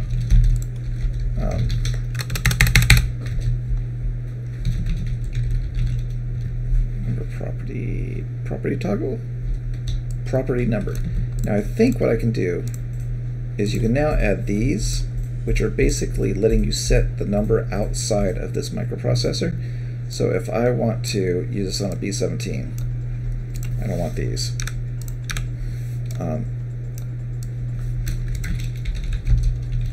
So we can do, oops, always does that. I want, what's this? Switch box 1. And this is on. I may just do this. Makes more sense. Hey, Jack! How you doing? I'm trying to build a component to allow me to basically update all my bombers with less code and have the same bomb release thing for the future, for future bombers. So what this allows you to do is, now my numerical switch box has this property box, and I think I can preset it. So let's say for this plane, which is a B-24, I want that to be a positive and I want this to be a negative. But what's cool is you can go ahead and come back over here, and when you actually, let's just as a demo, when you actually set down this component, where's my component? Right here. When we set down this component, what we do is we get to hook our bomb release buttons. Oh, so wait, let me rephrase that. We have the bomb bay door opening buttons. We try it again. Bomb bay door opening buttons, which are, there's 2 of them. There's one in the bombarder section, there's one in the pilot section, and I hook it here. And then I hook the distance sensor, which is down there somewhere, here, and that makes sure that the bomb bay doors are open before it opens the lock on the bomb release button, which there's 2 of them, and I hook them here. But what you can do with these microprocessors is, if I use this on a B-17, I do not want the switch box to be -1. I want it to be a 0 because those bomb bay doors open up very easy. Hey Chase, welcome. And so we can do that. We can set it here. And see, I have the distance sensor for the, which is basically acting like a threshold. So what, on each bomber, the bomb bay doors open, I have to take a reading for it, which is manual, like just one time. But take a reading of how the distance sensor is set to when the bomb bay doors are open versus when they're closed. And what I do is I set my range here for my bomb bay when it's open to say, like, maybe it's like, I don't know, 0.5, you know, to 0.3 or whatever. When it's open, I'd get a readout, but I'd set it here, and then once you set it there, you're done. And so when the bomb bay doors open and it's in that range, the button for the bomb release will open, and then I can drop my bombs. So that's kind of cool. I'm surprised that I actually figured that out, because I'm not really good at code. I'm sure there's an easy way to do it, but this is the way I'm doing it. So do not take my my microprocessor skills for an example of what to do. Okay, I know that this code is all junk, right? Because it does not hook to anything. Right, it's not. Alright, so let's get rid of this just for less code.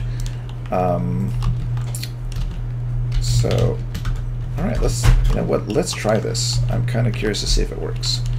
So, do I have a threshold that I can look at? Or did I delete it already? I hope I didn't delete it. Alright, well, let's put the bomb bay on the wall. Okay, so there's the bomb bay code on the wall. And if we... where does this go to? Bomb bay door out. So this goes to my bomb release, which is somewhere in the cockpit right here. So that unlocks that. We want this bomb bay doors to be connected to, still kind of hard to see. Where's the bomb? The bomb bay door open. Bomb release, no. Okay, bomb. Okay, so I got that one, which is the bomb bay door opener, and that's what this is as well. Okay, and then we. Hey, Michael. So, Michael, we're currently actually, well, technically this this component is for the B-17. So if you look at the cool logo, it's bombs and a bomb bay door. So I'm making a component so that I can reuse it on the other bombers, especially the B-17, of course, and reduce all the code clutter or the logic clutter. So what this does is we got a trail right here for the bomb bay door opening, and once it's opened, it comes down here and it says you can go ahead and open your bomb bay door lock release, bomb bay button release, whatever it's called. The button with the lock on it, so it opens up, so you can drop the bombs. And the distance sensor makes sure that the bomb bay doors are open, and then this bottom one should be when you press the bomb release button, it comes in here and drops the bombs, which is connected to these over here, which are the delays. So I have to do connects to bomb delays. Right. So we want to connect to the bomb delays. And we're going to get rid of this nut. And let's see. Those connect to the brakes, and those should fall down. I think I'm missing one connection here. Oh. Okay, so I apparently deleted the distance sensor. That sucks. So I don't know what the distance is. Let's cheat. I'm going to save this test bomber, and then open up the original. Where's the original? And check to see what the distance sensor was cooked to.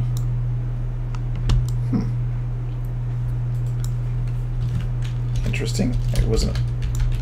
Oh, it's a less than. Okay, so I had it cooked here, which was set to less than 70.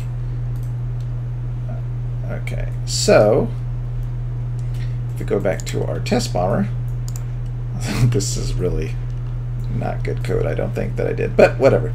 So if we come in here and we check the distance sensor, and we want the high to be 0.70, and we can have that to 0, I guess. Is fine. I think that's fine. I don't know what I'm doing, Michael. So if it doesn't work, we'll find out in about 2 seconds. Okay, so then that's fine. So where's my code to open the bomb bay doors?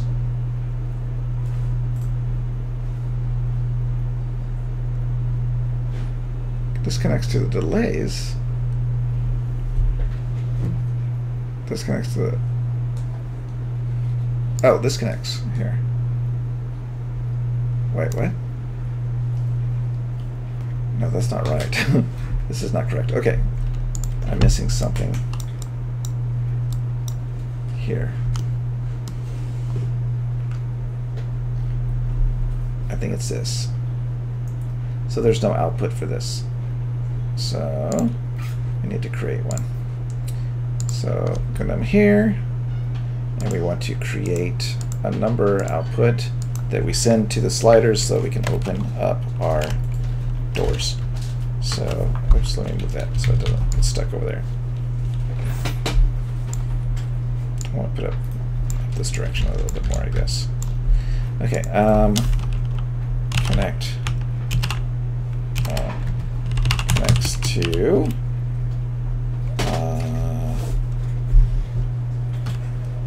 Bombay hinges.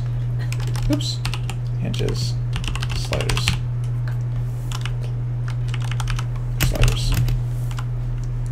So yeah, so this should work, I think. But I think, unfortunately, when you change a microcontroller, you can't just go back here and look at it. I think it doesn't update, so you actually have to delete it and then put it back again, which means I have to remember where everything hooked up again. Okay, so this says to the sliders, so we're just gonna do sliders, distance sensor, boom. We're going to come into the thing here, and we're going to change this to 0.70, I think. I think it's 0.70. Because that was hooked to a greater than. Was it hooked to a greater than? Oh, I think it was hooked to a greater than. Okay, so we'll just do that. That'll work. And then we come over here to our door open button, which is hooked to. What's that hooked to? Bombay doors pressed. Okay, we don't want that there. we're just going to delete this. We're going to delete this because this is going to replace all of this junk. So then we are going to connect this to the button, what's this called? Bomb bay door in. Okay, button 1. And then we want button 2 to go into the next big circle. Boom. And then this is our bomb release button. Hey, Angry, I don't know. I'm gonna check it as soon as I get this set up. My little microprocessor here. Okay, and then this one, of course, goes in here. And then, can we delete some of this junk? Let's see. I think that's it. Yeah, so this is junk. So that's gone. Okay, I better save this test bomber because the program did crash on me earlier with the microprocessor. All right, Bluetooth. Bluetooth. Good night, Bluetooth. Have a good night. Thanks for joining me, and I'll see you at a later time. Hopefully this bomb will be, or I'll release this bomb bay updated on the workshop. Alright, let's see here. The last part that I have to hook up is connects to the delays, which are right here, and these delays are actually set up incorrect. When I tested, the bombs are dropping off at the wrong points. So what it should be is the first bombs. Wait, where am I at? Here, I'm getting confused.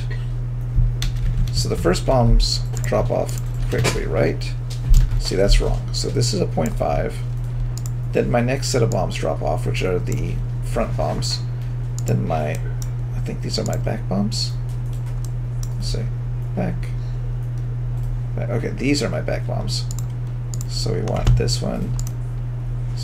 0.5, 1.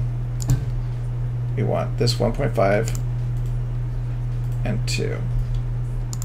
And these are the front ones, right? That's right. Okay. So in theory, we have a working, reusable, mind you, reusable microprocessor for bomb bays and bomb bay doors. And if this is true, I'll be very happy. So let's look at it real quick, just so you can see. This is how it works. We put in our 2 buttons that are just for opening the bomb bay doors. We bring in our sensor that reports if the bomb bay door are open. And then we have an output that goes back out and allows the bomb bay doors to actually open. I guess this is a signal that sends it open. And then this one is to the hinges that open up the bomb bay doors. This one connects to the bomb bay delays, which when you flip this button over here, which is the bomb release, will shoot a signal to this to drop the bombs. All right, that sounds good. Let's test this. All right. Here we go. For anyone that doesn't know, you get into the B-24s in the back here. I've had a lot of questions on the workshop. How do you get in the bomber? It's right in the back. Alright, so the bombs are attached, which is a positive thing to see. And we're going to go ahead and get the the plane in the air, and we'll test the bomb bays, see if they drop. And if they do, we are done for today. Oh, very loud. Alright.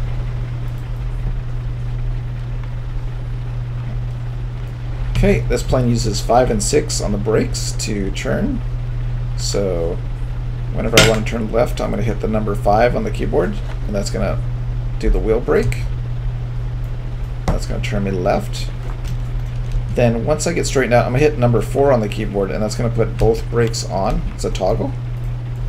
So we'll do that right about, oops, let's go 6. Okay, both brakes are on.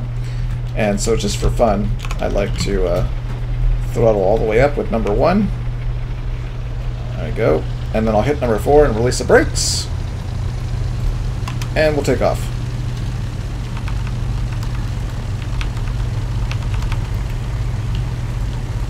There we go. And we're up. Alright, so if this works, we are good to go. We're done for the day. We'll celebrate and maybe even upload the plane to the workshop with the new change. Alright, so here we go. This should open the bomb bay doors. Okay. Bomb bay doors? No. Well, that was... Wait, the bomb bays just drop? Oh, God. Well, I don't think I'm going to bother, Oh, the new bug is back, or the old bug is back. I don't think I'm going to bother taking off to test it anymore. I'm just going to try it in the hangar. Let's see real quick if it's... the buttons are hooked up wrong or something crazy. That should have opened the doors. So let's test it one more time. Come in here. Okay, so the bombs look like they're... Let me step on them. They look like they're in position. So if I click this button...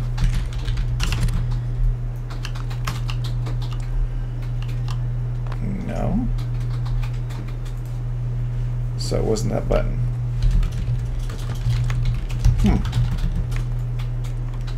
Yeah. They must just be loose and they're just not moving because the plane's not moving. Alright. Well, done with that.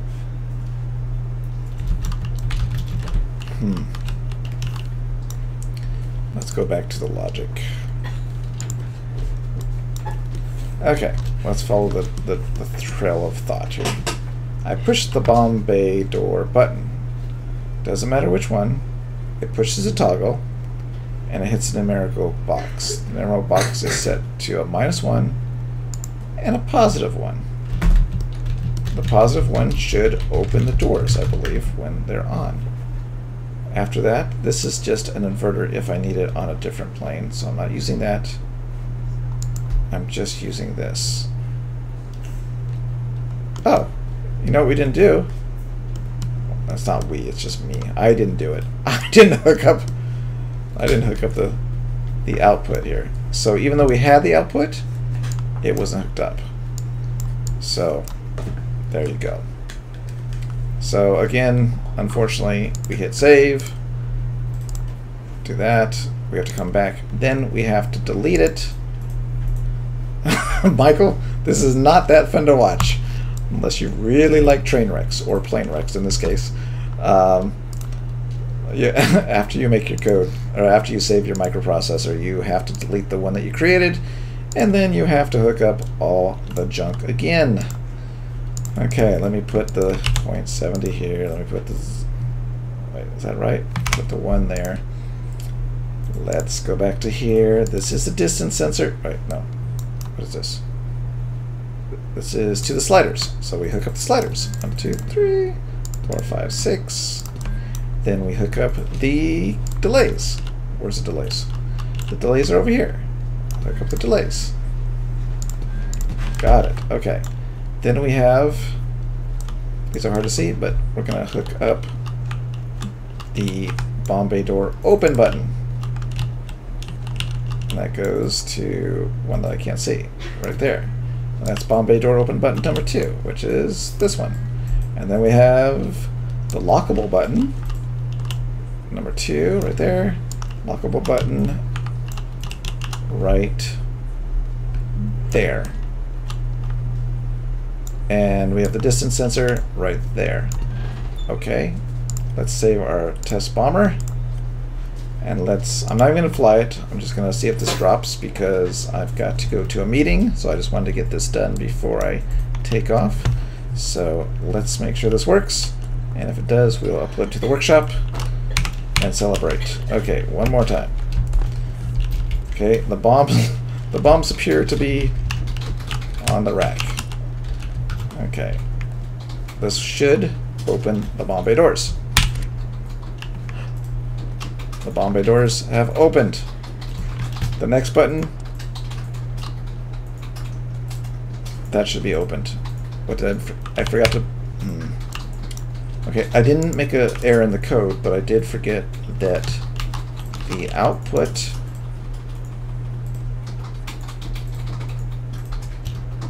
What is this? Bomb bay door out. So this connects to the lock, right? You think so? Well, thanks, Michael. It's challenging for me. I'm not good at this logic stuff. Okay, so I think this works. Or should work. Okay, we'll find out. Alright. Oh, that does sound good. Especially because I'm hungry. My stomach's growling. I don't know if that's Mike is picking it up, but it's growling. So, I apologize if you hear it. Alright, here we go. So, we open the bomb bay doors. Bam.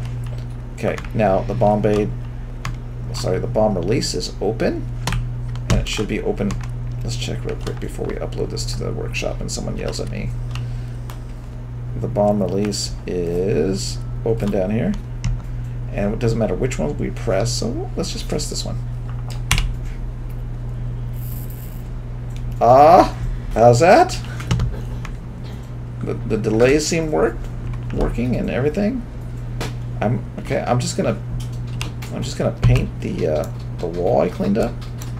And I think we'll upload this and call it done for right now. So let's just paint some of these walls. Look at that. It's so neat to have like one big block of nothing. Oh, what's wrong? Okay. That's my little boy. He's doing something. Alright, so we cleaned up that. Let's see if any of these blocks are old and dead now. That delay is dead. I don't know what it was for, but it is gone. Let's paint that wall. And then, is this wall clean? Okay, this is no longer needed. And let's paint it. And then... Alright, Michael, you just advanced to level 3, says the bot. I don't know what that means, but... you're advancing. Okay, so I think this thing is dead too. It's dead too.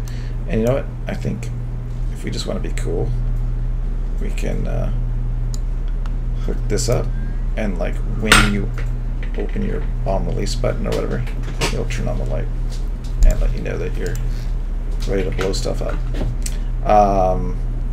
But not really. So there we go. Yeah, that is it. I think all this code is needed still. The delays, there are no delays, just so you know. There are no delays inside of the microprocessor, so that's why I'm keeping the delays outside over here. So this should work for all my bomb bays. So the B-17, when I do the B-17, I have to set this to 0 because it uses just hinges. And then this is my distance sensor, which is always going to be different depending on the bomb bay and how the doors open. So I'll set these, and so I can make this available if people want to use it. I can upload this chip, and but I probably want to do a video, just a tutorial video on just the bomb bays that I've made, and then that way, instead of just releasing this chip and then people are like, I have no idea how to hook it up, I'll have the video. So I'll probably wait to release this one. The other chips that I had were the US one, really easy. It just converts inputs from the distance sensor or the altitude sensor to your dials. The gear is still a work in progress. I just barely got that working for the Stuka, the IL2.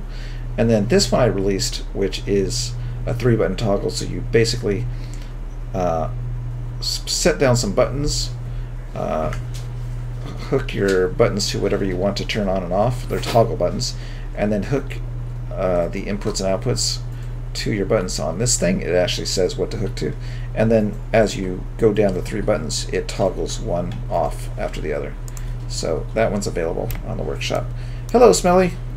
I'm just about to finish up. Actually, I'm gonna upload this bomber. I just replaced the code for the bomb bay and the bomb release with this this microprocessor. So it will be reusable for the B-17. I'm probably going to go back and replace the B-24s and the B-25s with this code because it gets rid of all these different blocks that were inside the plane. So now it's just one, and we tested it, and I'll show you again just to make sure that I tested before I upload the plane's new code to the workshop. So let's just test it really quick to make sure I'm not lying, because we tested the bottom one. Oops, I'm stuck. We tested the bottom one, and so let's test the top one to make sure they both work. So, first button, I'm stuck here. First button opens doors, and we're seeing doors open. Perfect. Then we have the lock, unlock, and we'll press this, and then all the bombs are on a delay, so it should be is it back bombs, front bombs, back bombs, front bombs, I think. Unless I got those wrong again. Let's find out.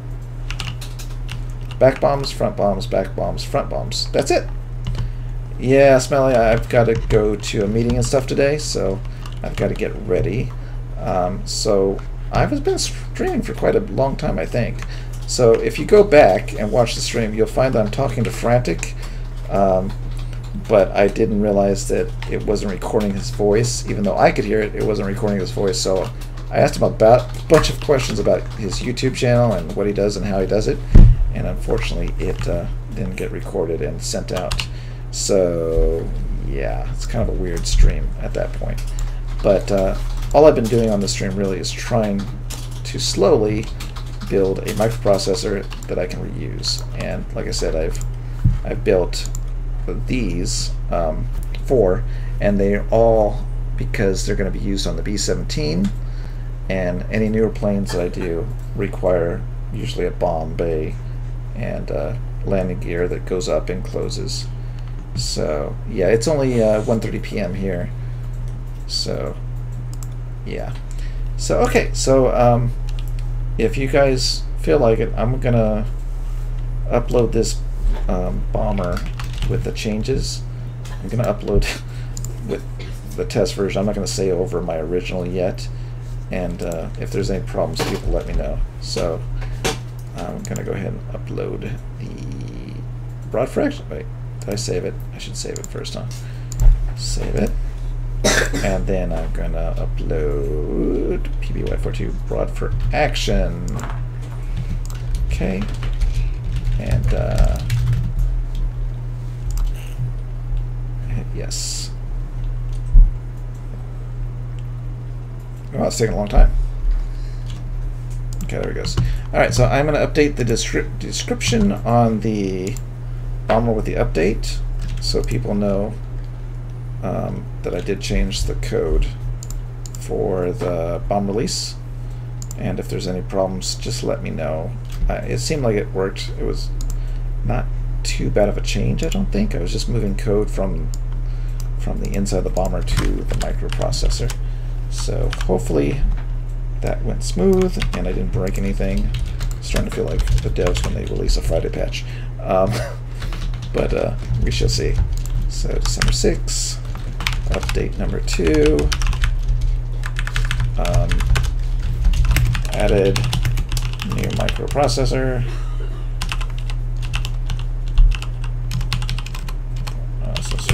Post processor. I just added new microchip. We got G for bomb bay doors and bomb release logic. Let me know if there's any issues.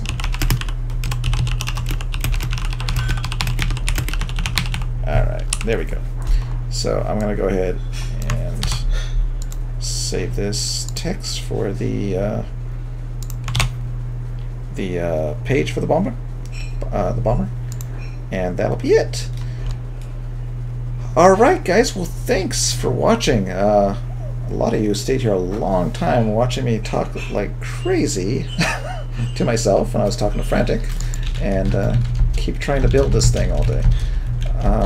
I will try to stream as much as possible when I'm working on these planes, so it's just kind of fun to have someone to talk to while I'm doing these builds, because I talk to myself anyway. At least if you're there, I feel a little bit better. Oh, you finished your popcorn. I feel a little bit better talking to myself if there's someone there to listen to me. That way my kid doesn't think I'm crazy.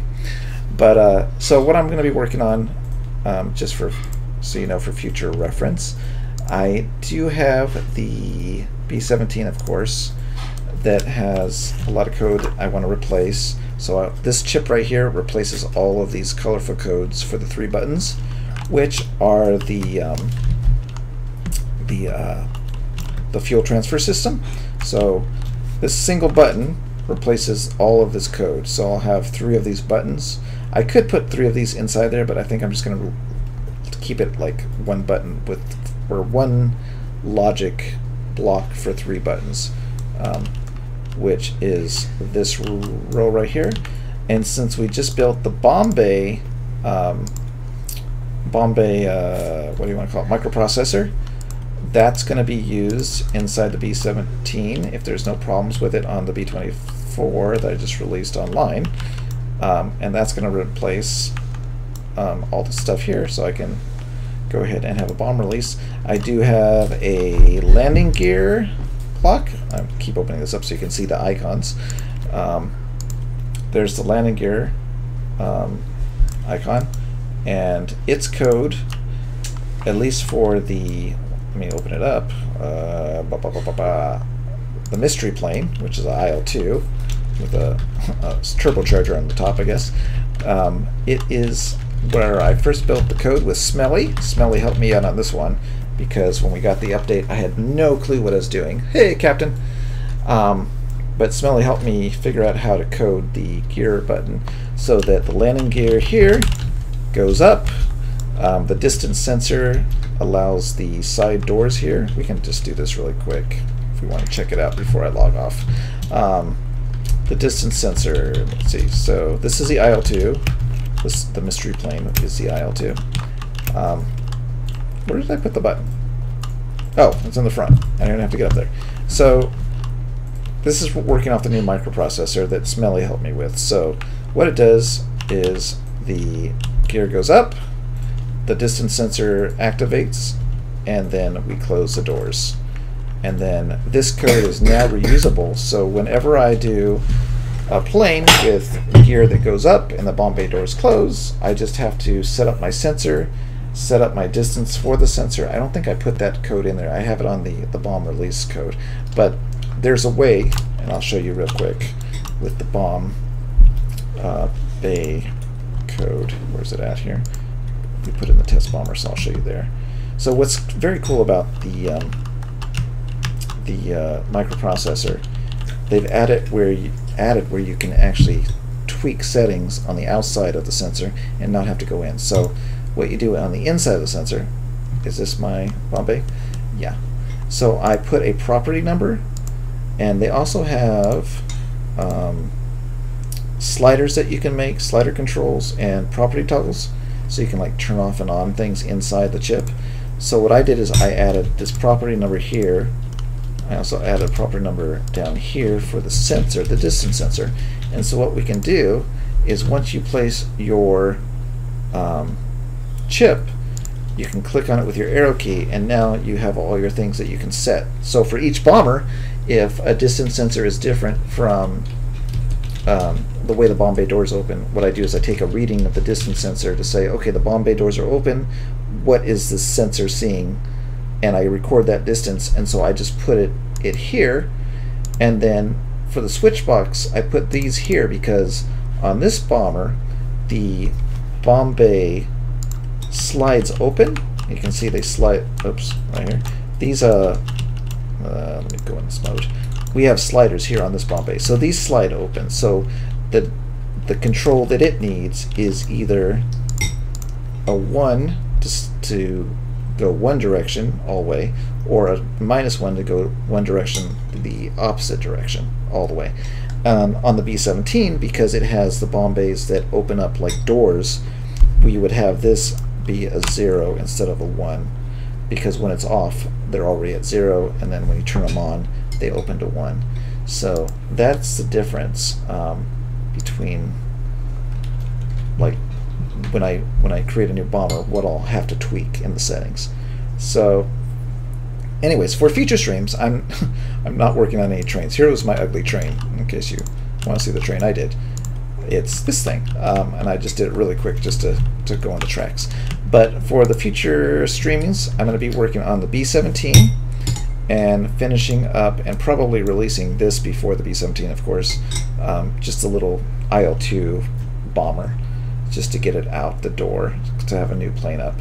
But the B-17, things that are missing, I don't have logic code for the cowl flaps right now. I want the cowl flaps to heat up the plane engines. If you're sitting on the ground, take a distance reading, and if these are not open, your plane engine will start getting heated up, and they'll probably blow up, which is always fun to watch people struggle.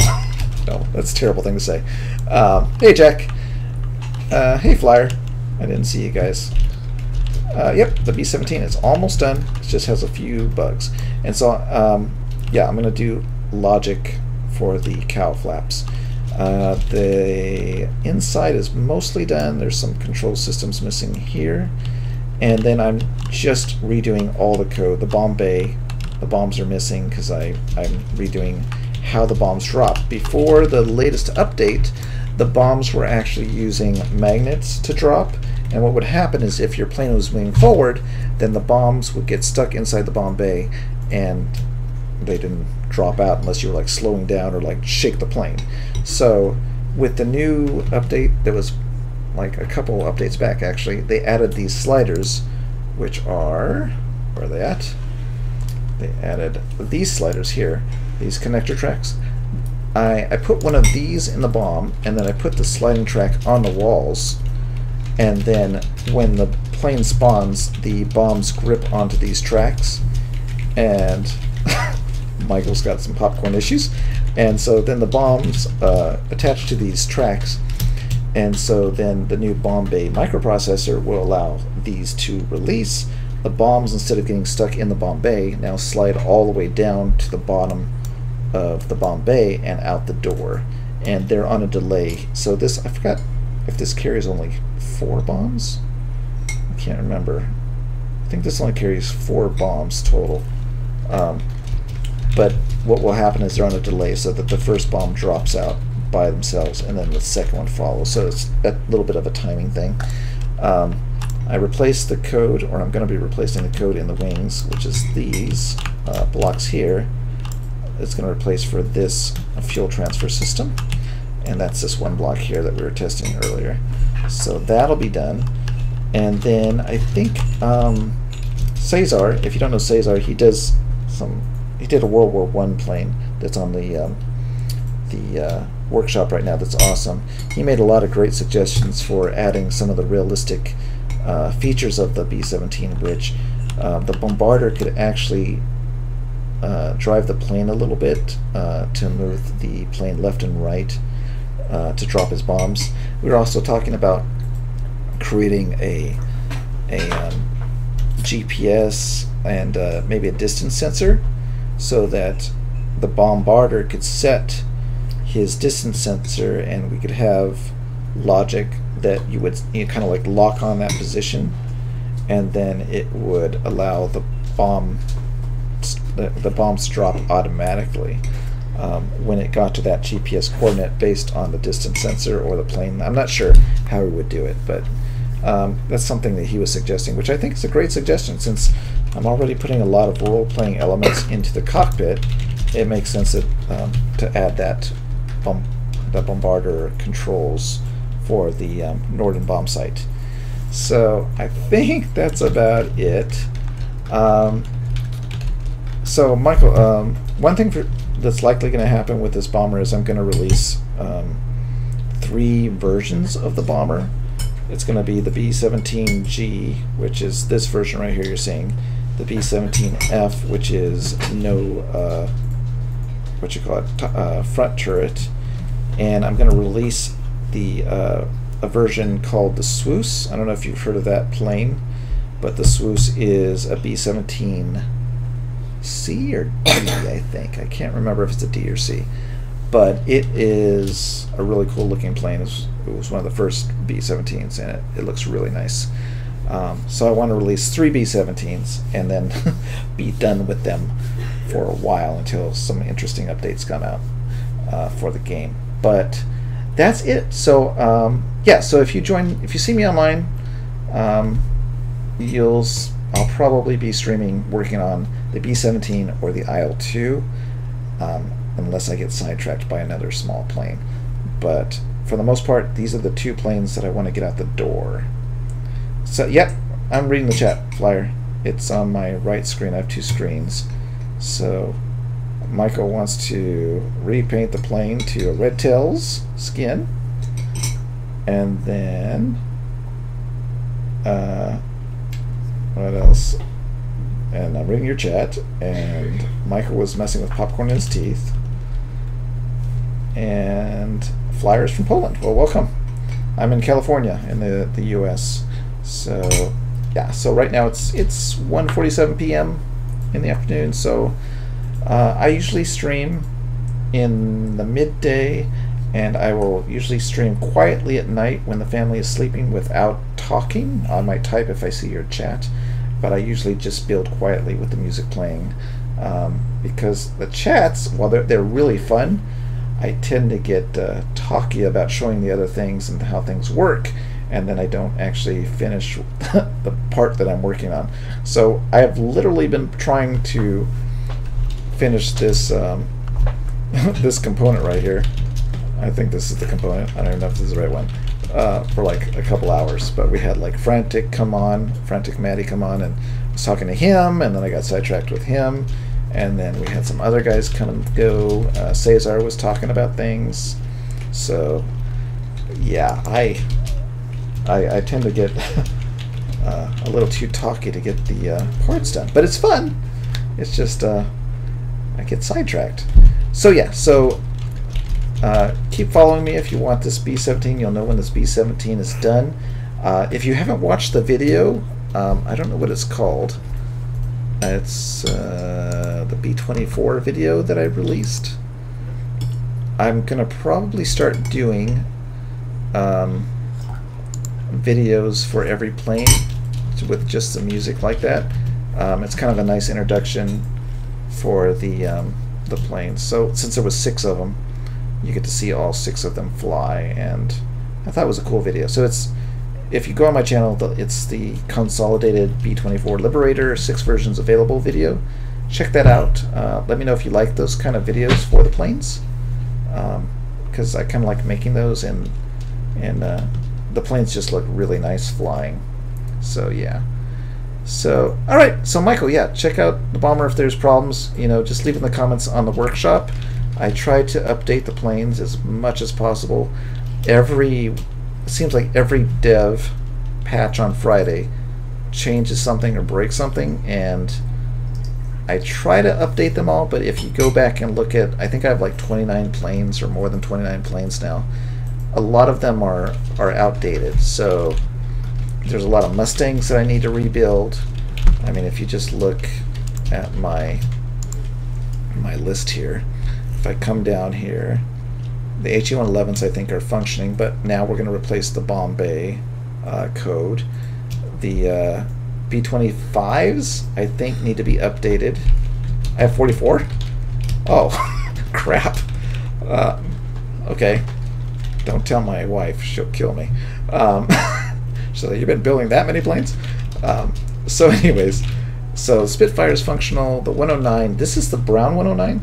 I wanted to update the original 109, which was like a bluish purple one. I also have, if we come down here past the carrier that never got finished, I have oh, I have 2 skins for the F-14 that I want to release, but I want to do a really neat video for those before I do that. So I have a Sundowner skin for it. That's all, the artwork's already done. I just have to put it on the plane. And then I have, I think this plane is flying fine. The P-38 is flying. The Horton's flying. Okay, the Voss has to be updated, probably rebuilt. The wings need to be rebuilt.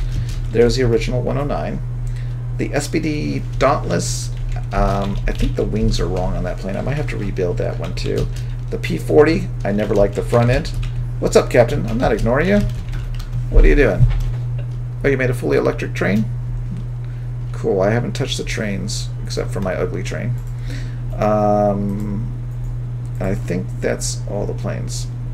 Oh, and I have a fuel truck that I never released as well. Oh, and the P-47 has to be updated. And I don't know about this this Fock Angelus? I can't say it right, but it never flew very well when I first made it, so I don't know if I want to try to make the helicopter work, but probably. So I think that's it with all the planes that need to be updated. There's the Mustang. The 4U's been updated already. I've got 2 Mustangs and a showboat and a submarine I never finished. So that is it, guys. I am gonna log off. I've got some things to do. Thanks for joining me. If you have any trouble with the planes, let me know in the comments on the workshop. And yeah, keep making those microprocessors. They're really useful, Captain. And the only British plane I have is the Spitfire, I think. But I'm looking at, I mean, I don't want to say I'm going to do it, but I really would like to do a Lancaster, a Mosquito, and maybe a Blenheim. Those are the planes I kind of have interest in making, but I also want to make a BF-110, and what was the other one I was interested in? Oh, I've got a request for the Comet over and over again.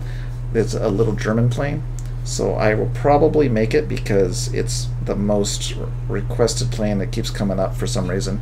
It's just a little itty-bitty plane, German, like rocket plane. I think it was a rocket. I don't even think it was a jet, and it's something that people have been requesting, so I'm gonna look at that one. Yeah, BF-110, Michael. Beautiful plane. So that's it, guys. Thanks for joining me. I will be seeing you either later tonight quietly without any voice, or I will see you tomorrow. So thanks again for joining me. I know that Frantic is going to be having a new video out today at some point, so watch for that video to drop. I'm not sure what he's working on, but at least he'll have something to watch today for you. That's about it, guys. I'm gonna go ahead and figure out how to stop my stream. But thanks for joining me, and I'll catch you next time.